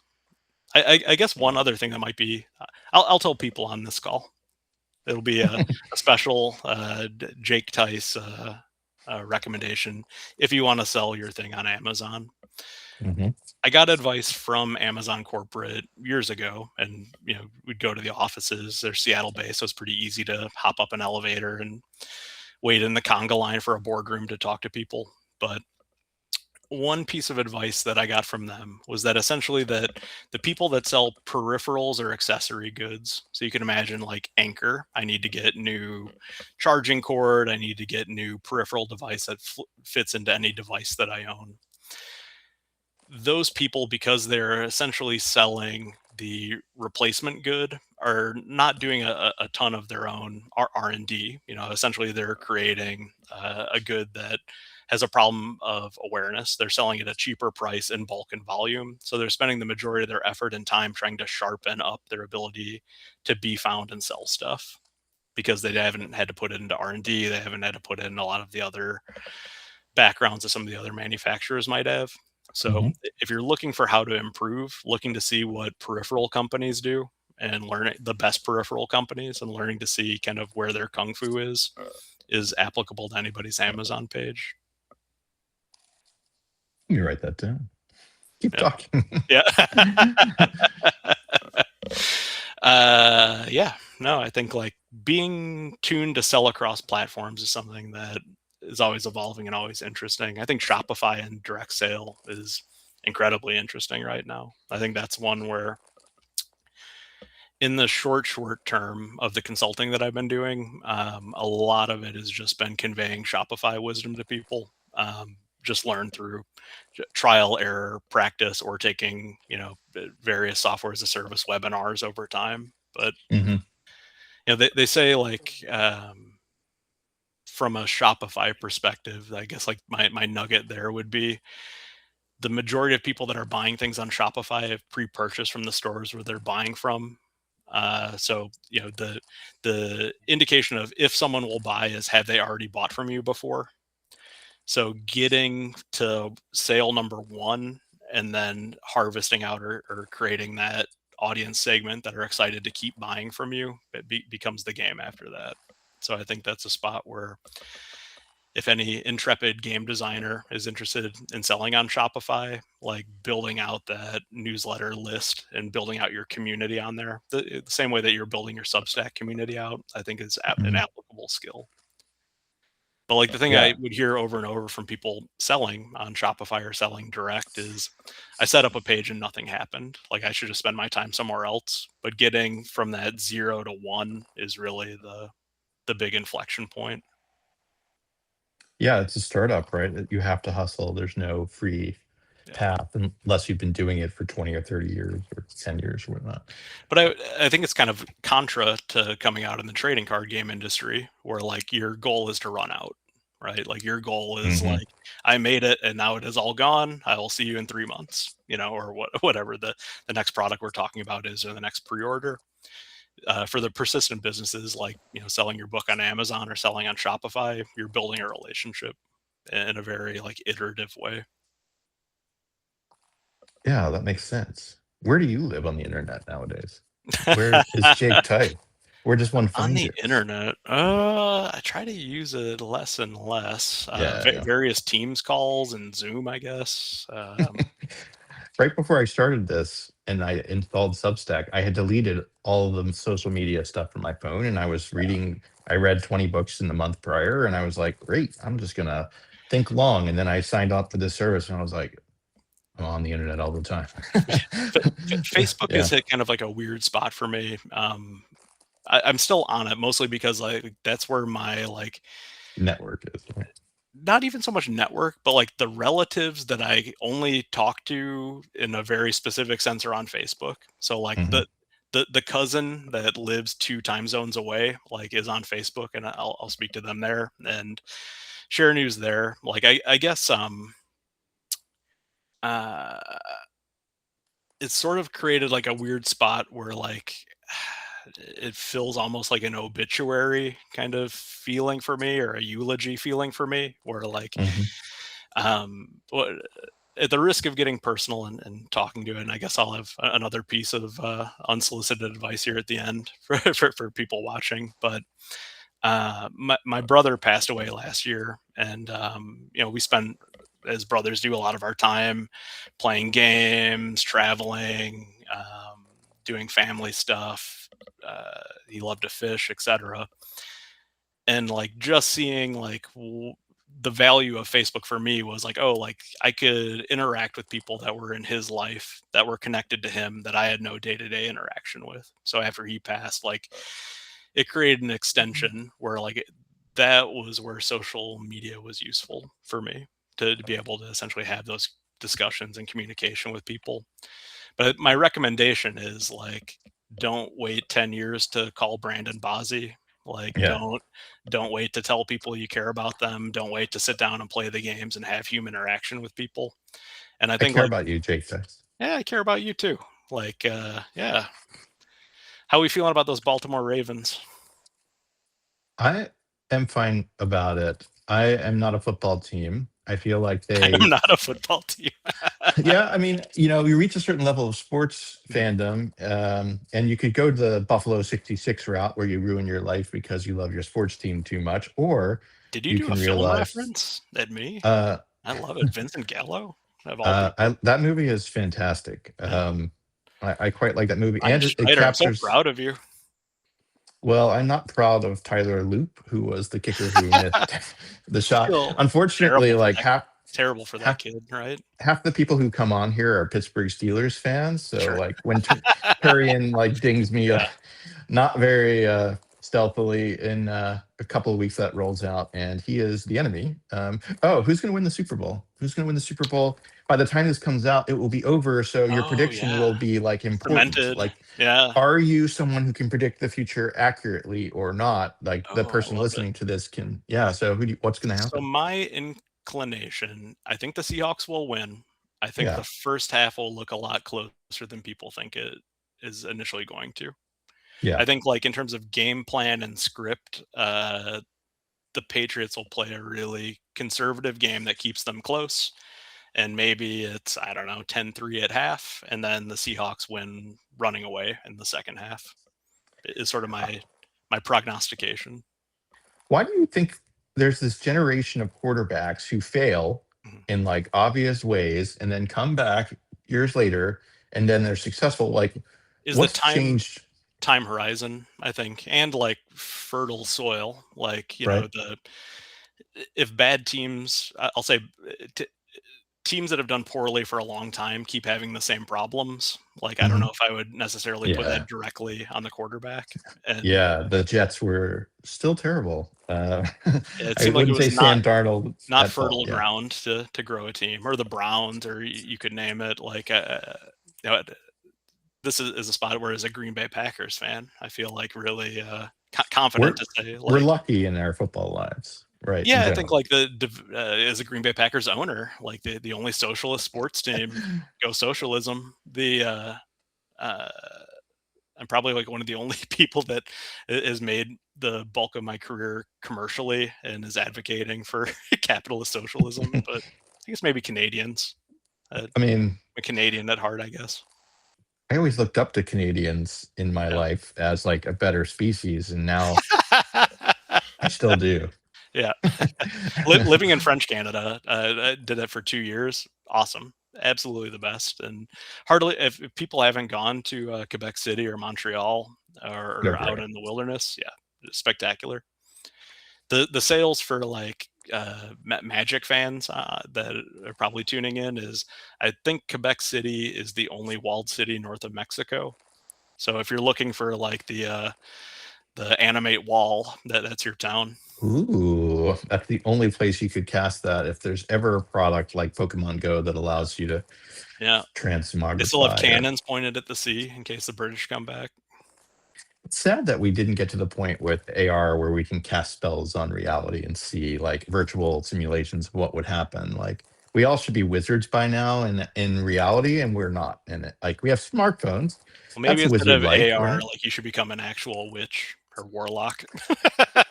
Have you tried actual what, witchcraft? No, Uh, that's probably a Substack out there though, I bet and there's I would probably a be. I bet there's Yeah, probably an ex Wizards employee that could help you.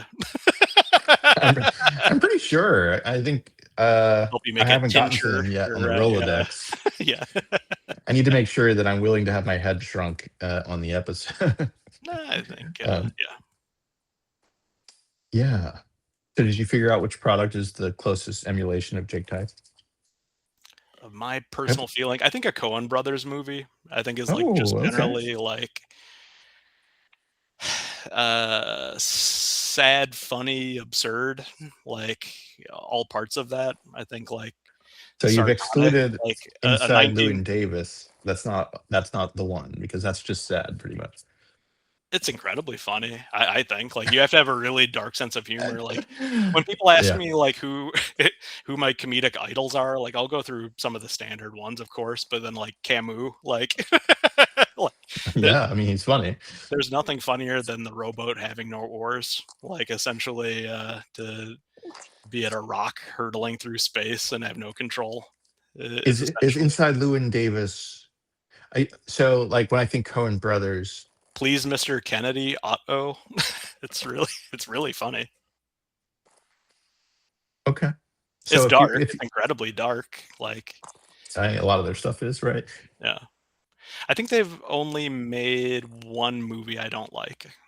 What's the I movie? don't Can want to you dwell even on the say? negative that much, but Lady Killers. I think it's just Yeah. assumed that like Lady Killers is not a great movie. But I think literally every other movie that's on that they've done, I would happily watch tonight. Yeah, they're pretty great. There's a ton of great memories from their universes in Yeah. many of our brains.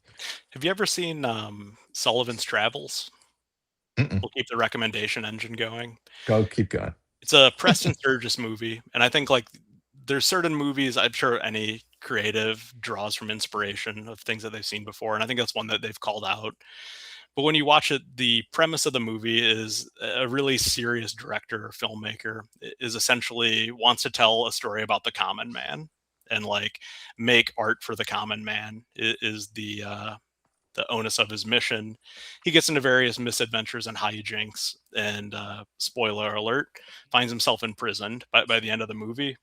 And again, I'll do double spoiler alert. So if you're going to watch Sullivan's Travel, skip ahead 30 seconds. But Mhm. the premise or the hook of the movie is that watching cartoons in prison brings everyone joy, and the very hyper serious filmmaker that wants to do stories about like post depression America and the plight of the common man realizes that cartoons are pretty good, like Mhm. making people in tough times laugh. I think is really important, and I think that's one where as I look back I'm like, oh, like the earlier on in my career, I think telling serious stories and telling like the big important capital I things like isn't what we do so important, let's fight about it, is a lot less interesting than like could you make 300,000 people really happy and like what's the best path to that. Mhm. And I think that's a spot where I would say that. So like Sullivan's Travels, I think is in there. There's another one that they attribute that like if people are filling out their new letterbox profiles, is I should get a commission off of this from them. I'm gonna go contact them. But It feels like a future opportunity for sure. yeah, when we do movie chat later, we can do that. But there's a movie, The Conformist, an Italian film that I think about lately, where it's about a academic's fall into fascism, and essentially how he is a kind of bland conformist that falls in line, and that essentially like in his real life he is just a tiny cog, a tiny piece of this bigger machine. But then when fascism takes over, he rockets in popularity and stardom just because he falls Mhm. in line and does whatever people tell him to do. And I think from a visual and cinematographic standpoint, the Coens steal a lot from that movie and other movies, which I'm sure they would tell you if you get them on next. But I think like the thing with that movie is just being able to not conform, buck against trend, have an idea that's outside of the box, and not being the go along, get along person. Uh, Mhm. has its own intrinsic merit and value. And it probably sounds like pat and banal to say, but I think important. Yeah, there's some books up there that kind of speak to that ethos. There's two Celine books. Mm, Journey to the End of the Night mm. is the one I read. Death on the Installment Plan, and it's What a essentially this title. like this 20 something in France is Yeah. conscripted into the army, and it's that like bumbling like Oh yeah. what the heck Classic. is life? This is crazy. Another Yeah, it's a Italian great. movie, Seven Beauties, kind of hits that same arc, and I You're think really it's quite a cinephile. Are you going to make movies?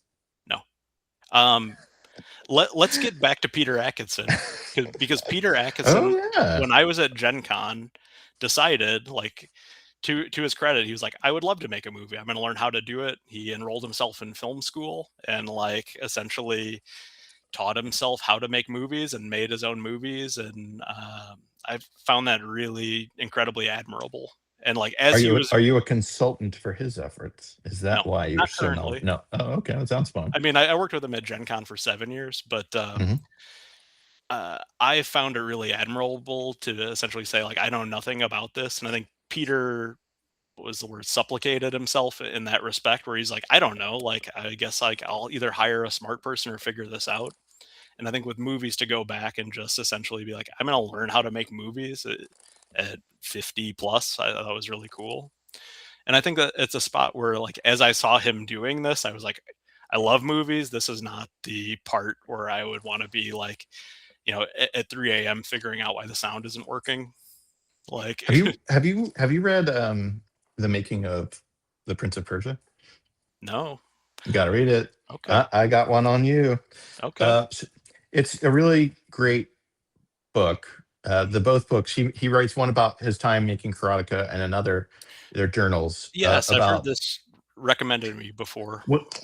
Well, he's split between movies or games, and he can't figure out what to do, and so he goes through the process of bouncing between both, and so it's like very topical to what you're kind of describing here No. about the nitty gritty, and also just like the nature of being a creative person and how to know if you're on the right path or not, and often you don't. How'd you feel about the block system in Magic? I don't know that I thought about it that much. I mean, it was as a player really neat. Yeah, it's like As the long as promise is 3 booster packs at the end, right? I think that's really fun. I think you know, starting with Mirage, it was a nice way to tell a story Yeah. mechanically and fiction wise. You don't always have to do it, but I it think was a nice way to have arcs, right? extension of world building too, to Act get one, 3 act lives out two, of a world, exactly, and it act one, act filmically. two, act three. I Yeah, worked on it's Lorwyn and Shadowmoor on the creative team at that time, and that was the mhm. first 2 by 2, I believe, and that the idea there was that by the 3rd block, people are tired of that block, and, the 2 by 2 there was the riff on it. there were sets I just wish were one, right? If you do Kamigawa and Time Spiral as a one set block, I love them. A distributor Yeah, told me that in 2005. A yeah. distributor was like, "Oh, like, this is my sell-in amazing, like, this is a one-set idea." Yeah, I think the block conceit forced us to think about, you want to have like a mechanic and a conceit play out the way the design wants it to, not based on this artificial design constraint. So Yeah, I could see like having, if you're doing like the Harry Potter universe and universes beyond, and you do 7 different sets, that makes sense. A book for a yeah. set for a book, you're like, that sounds totally sensible. But like, if you're going to a plane that's fairly special and unique on its own, like, you don't need to twist it until you relaunch it again as an entirely new thing in 10 years, right? I don't know how much it's been talked about or if people I guess Lorwyn is now in zeitgeist again, but, Mhm. I think attributed to Jeremy Jarvis and Brady and others, the idea of, like, take everything that is rote magic away for 4 sets to make people hungry for it again. What was really, I think, brave and interesting for its time to essentially say, like, "Hey, like, let's not do dragons, angels, demons, etc." Like, Mhm. thin that out and make people hungry to bring it back. I thought was interesting. Yeah, I think it's Brady's someone I'll talk to Jeremy Jarvis soon. Brady's someone who I looked up to a lot. He seemed like an older version of, Mhm. we're not the same people, but like, I could tell like he had been through some similar kinds of things to me. So he always was like an older relative to me, and Sure. hopefully he'll come on at some point. Older But I, cousin. Yeah, I I do haven't talked think to him like in a long time. He's still pretty funny Okay. and really smart. So Yeah. he might be down to chat if you reach out. He's like super. He's still very much Brady to me. I chatted with him a year or two ago, and I was like, electricity just crackles from the Am I get still go. Jake to you, or am I a new person or You're an still old Jake. person? Yeah, you're still Okay. Jake. You're still Brian. You've. I don't think that we changed too much. That's one of the Sure. benefits of working in an industry where you're always making fun. Like you kind of keep that aspect. As long I think as are you? I'm more subjective than I think I was when we were at Wizards. I think I Mhm. look, and maybe that's just being in your 20s, is looking through reality is more black and white. And now I think Oh like yeah. there's a lot of degrees in between. Yeah, you get used to the many-faced god. I definitely can relate to Arya and Jaqen Hagar, whatever you I'm pronounce his next name. Game of Thrones. You want to do a Game of Thrones game? I mean, I liked Game of Thrones. I didn't know about it until the Cityville design team. There were a designer and a product manager, and they were like, "This is our favorite." So the two design leaders, me and Michael McCormick, were like, "All right, we'll try reading it." And the first book is kind of dry. It's fine, but like I've if read you read, 5 of them. Is there only 5? I've yeah, read there's all only 5 five. of them. Yeah. Yeah, the third book is incredible, and all the Yeah. lead up to it is Yeah. like worth it. But like the third book is like an incredible book. I actually I think I liked Four's 4 good. more than most people, and then I really strongly disliked 5. Yeah, five is it's losing its way. But Yeah. the third book is incredible. I do like that universe. It just feels like it's a great metaphor Mhm. rich universe because there's so many different types of Yeah, characters really in fun there. world building. I think like it was a Yeah. trickier thing too in that like the stuff that is fun and interesting in the early books, like because of the character turns and the intrigue that happens in the story, it's a lot harder to be like, oh yeah, the Greyjoys are cool. And then like you get to like book 4 and 5, you're like, yeah, maybe I should stop saying that. Like It's funny, like looking back, the people who were really into the book series in like the Mhm. 90s, I think, you know, um, those people were always like tastemakers. I think many of us in the Magic community looked up to, like Chris Pikula, Aziz Alduri, I Rudy Edwards. Like, thought I thought it yeah. was going to be a movie, or a 3 plus movies because Hmm. I was at San Diego Comic Con, God, a long, long time ago, 18 years ago, and I saw Hmm. George R. R. Martin and John Landis talking at the party that I was at, like for the entirety of the party, and I was like, oh, okay, like this is going to be at least a nominally produced by John Landis movie, and then like when it was announced to be an HBO show, I was like, oh, this is the I best wish possible outcome for all parties. you're like speculative. What is it called? There's a new term for it, Uh-oh. like betting market or Oh, yeah, like sure. predictive markets. Like your predictive market, the Jake Tice market with lines would be phenomenally interesting to me. The one where you're I, like, will Game of oh wait, yeah. go on. Oh, I won my only bet against Henry Stern betting on the box office of 300.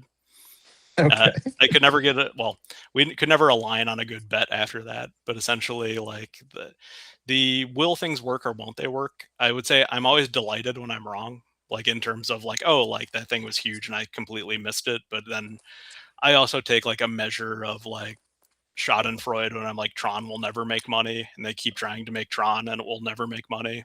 And Stop. yeah, I think that there are certain things where, like, in my bones, I just have a feeling about like what the consumer wants or what the player wants, and I think what was your Myers Briggs?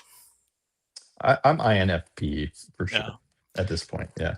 when I did that years ago, and I've had to do it at a few different jobs over time, INFJ, and like the thing that they always say about INFJ is people that delight in predicting the near future, and like it might be astrology. I have no idea. I haven't looked that too deeply into it, but at least in terms of like that particular nuance is something I completely like. The more money that I would gamble on something, the more miserable it would make me. Like just like the idea of like having any sort of like real stakes is kind of like Yeah. like gross. But like one of the treats about the pit was like the various dollar bets or like Yeah. lunch bets with people, and like I'm like a duck in water when it comes to like let's make a dollar bet on which of these two dogs is faster to cross the street, or whatever it might be. I still use that as a metaphor. It's like I Mm. would bet $1 on this that I'm right, and Oh that's yeah. usually like I would bet all the money I have Does on your this that wife it's hate right. it as much as my wife hates it? No, I don't bet. I don't bet too much, and she's more competitive than I am, so she'd be Uh-huh. like all Well, about it. I think. we'll get She her on yeah, the we played. podcast. Oh yeah, maybe we played a game of Family Monopoly with some family Yeah. friends the other day, and she got out her like visor for like playing bridge or whatnot, and she was like, "Let's play for That's a keeps," tough game to play with family because like your It goal is to, I think, generally to win trades, and that's tough.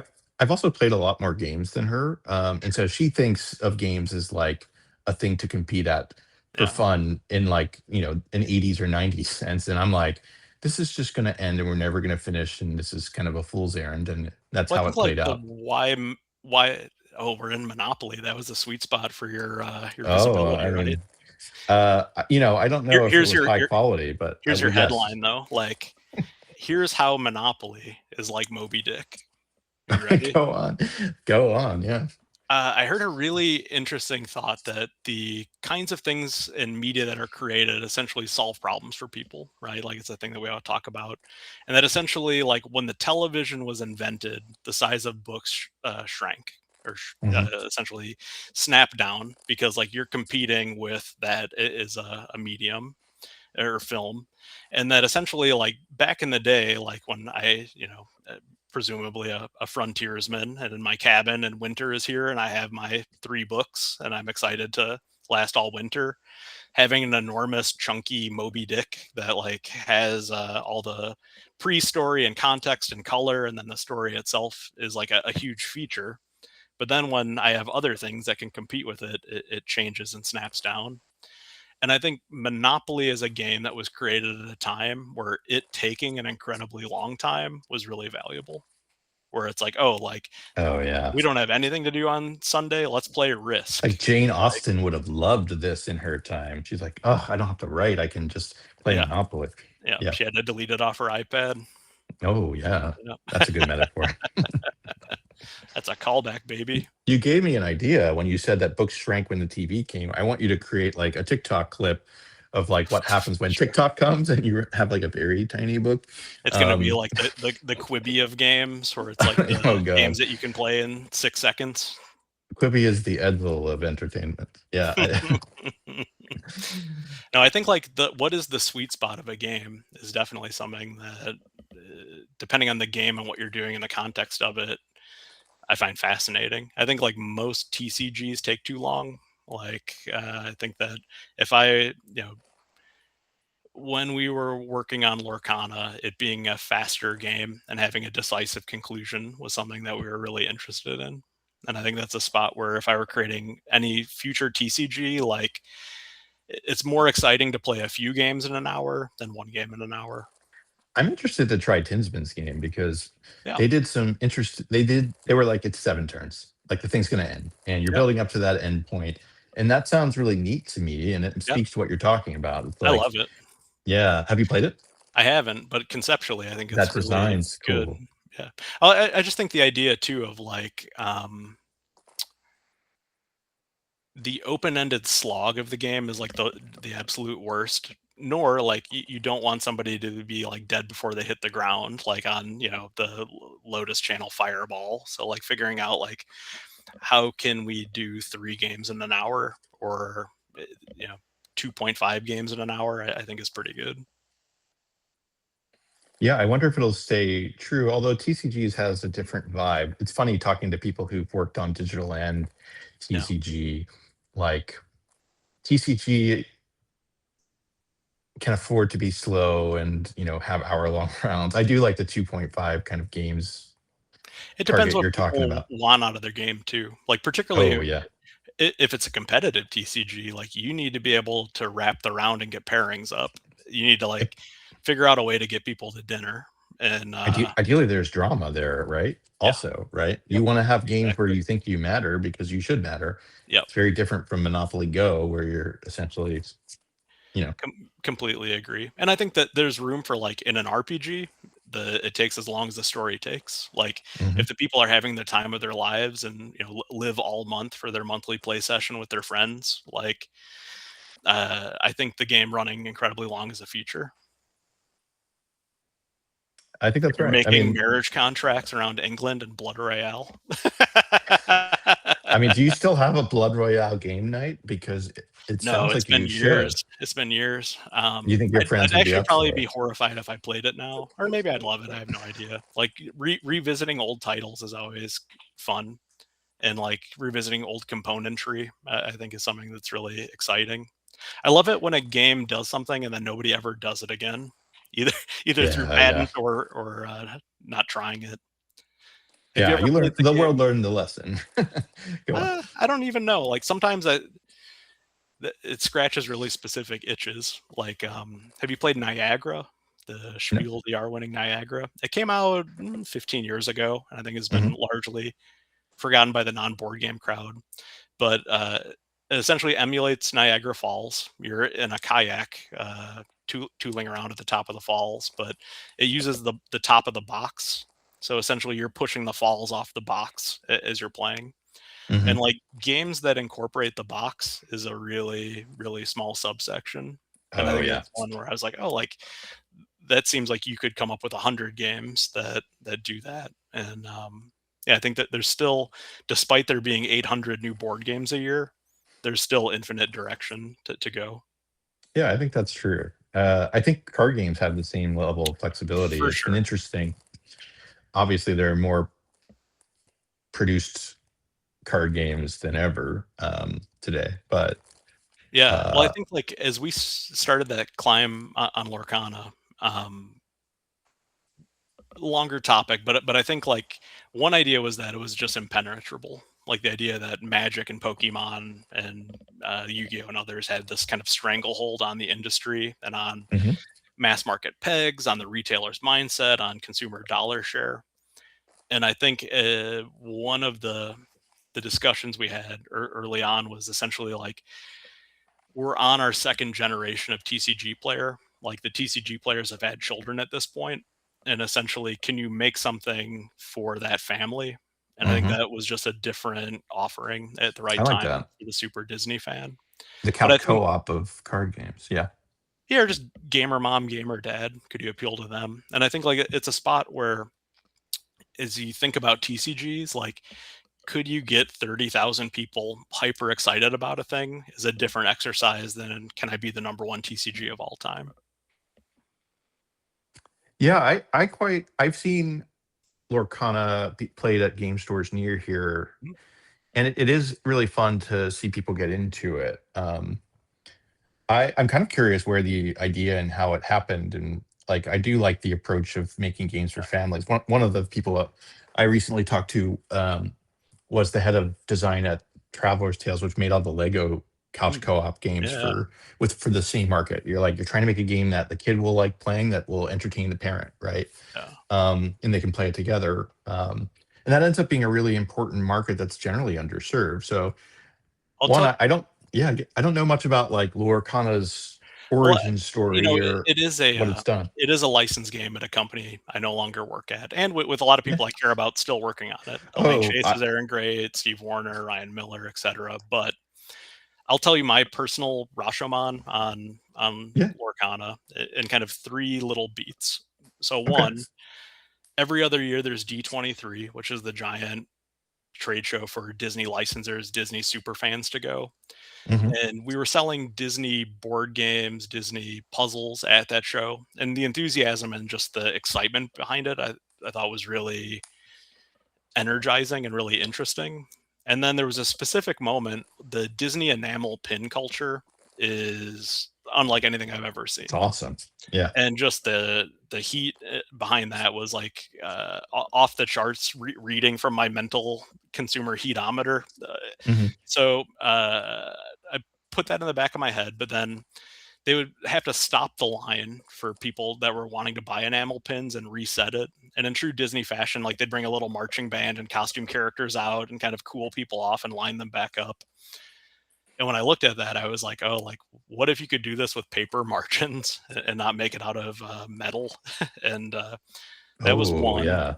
Makes sense. And then from another discussion, like, there's NPD data. So if I'm looking, say I want to sell toothpaste, I can get data from all of the different mass market accounts through NPD and say like, oh, like clearly whatever Colgate or Crest is the best and Aquafresh has 4% of the market, and quarterly, month by month, like it exports as data. It's going to tell you the best toothpaste or the best whatever, aisle by aisle of a store.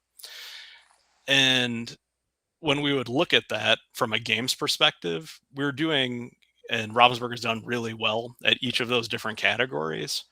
But when I would think about like where were the things that Ravensburger could live, there's that section right by checkout in Target or by Walmart where there was nothing. Hmm. And I was like, oh, like if you could figure out how to get there. And I had my boss at the time, Philip Franke, is still at Ravensburger, and I remember a Hmm. specific moment where when we were looking at that NPD data, like locking eyes and having like a weird like that it's weird that there's only omission in one specific area of the store where we don't have anything, Hmm. and then that kind of installation into a conversation with our partners over there. And I know we're probably reaching the end of this, so Oh I'll no, wrap I it. mean I'll wrap they it up in a bow if need they be. all go longer than people would expect because it's fun. Takes us a while to warm up, but Oh, so whenever I name projects now, I always ask people, well, domestically, what their high school mascot was when we come up hmm. with project code names, just because it's an easier shorthand for talking about things. But I started doing that because Lorcana, Disney Lorcana, for a long time was known as Project Famous, because when we got done with our Disney meetings, we went to the nearest across the street bar in Glendale, and essentially we're like, should we do it? And kind of psyching ourselves up into it. The bar was called Famous, and like that hung on the game, which I'm sure Disney would be mortified if internally it was known as Project Famous because it was a karaoke bar in Glendale, which I assume is still there. I have no idea, but after that, and then two following projects that also by happenstance had to be named after bars, I was like, let's go high school mascots and let's talk about games more over coffee. But I think it's also probably a testament to the late hours of some game conventions. How's your Disney musical game? Like if I threw you at karaoke and was like, "Hey, we're singing Encanto songs," could you do it? Um, I could probably go like too deep. I can. We don't talk about Bruno, right? I Yeah. can get you. I can get you maybe like two-ish songs per. But I think that was one of the really cool hard nuts to crack about Disney Lorcana, was that the music was such a piece of it. And like when you look at any other Disney product, they're pretty disconnected from the music. And Hmm. the team at the time, not me, did phenomenal work figuring that out and figuring out like the song elements of it, and just from a pure licensing standpoint. Such a great like opportunity. Yeah. Yeah. And so unique and different versus any other game. And I love it whenever I see like a new TCG and you see like the little wrinkle where like, oh, I've never seen that one before. And I know you had Mike Elliott on, and he's had a Hmm. few of those, like the shield breaker mechanic, It's brilliant. cool. Hmm. The leveling mechanic and battle spirits, brilliant. Like I think in terms of solving for design, he's really interesting. Yeah, I've always found Mike fun to work with on this stuff. Um, How do we get back in hole filling, Brian? I just want to oh, do 12 magic cards a year. yeah. I mean, why not like have like an You can keep the alumni set, but yeah, I want to make an a alumni sorcery every three distribution? months. Yeah, why not have an alumni distribution? You can always contribute. Like you don't even I wouldn't even care if my stuff got it.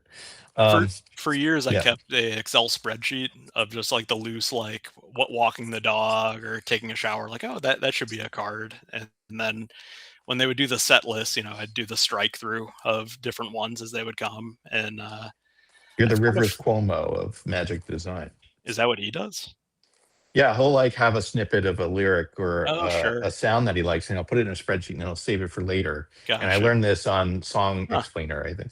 Oh, And so, fascinating. yeah, you should collect the ideas that you have, such that you may use them later, because that's Oh, for sure. important. I still have Yes. notebooks from every job I've worked that like I will go back and consult, like what did we miss, what is interesting. Hmm. Yeah. What did you miss? What is interesting? I know you have the knowledge now I think about like your time at Wizards, probably. Yeah. well for any of the different spots, I think like just product as a format is people fall into the idea of a TCG always has to be presented in the same way. You know, Hmm. so speaking about that specifically, and I think like where I have a lot of admiration for Secret Lair or other products, the demo deck campaign that was done after I left, a lot of that was just like, oh, like let's just think about the product not using the same cake pan and breaking out from that. And sometimes like there's certainly margin savings to thinking about things in the dimension of the things that you've done before and learning from it and getting sharper at that. Hmm. But I think like where the real excitement comes from is like when somebody walks by a booth at a convention or walks into a retailer and says, "What is this? I've never seen it before." Yeah. Like, let's see what I have nearby. Like from working at WizKids and on HeroClix, I got to do a fuzzy flock King Kong Ooh, or that's Kong. nice. So like it's literally fuzzy to the touch, and like a lot of the conversation was like, "Oh, like King Kong fighting Batman fighting Spider-Man is fun." Like and interesting, but then for me, like I've never worked on something flocked or fuzzy before. Like, how does that process work? Is it doable?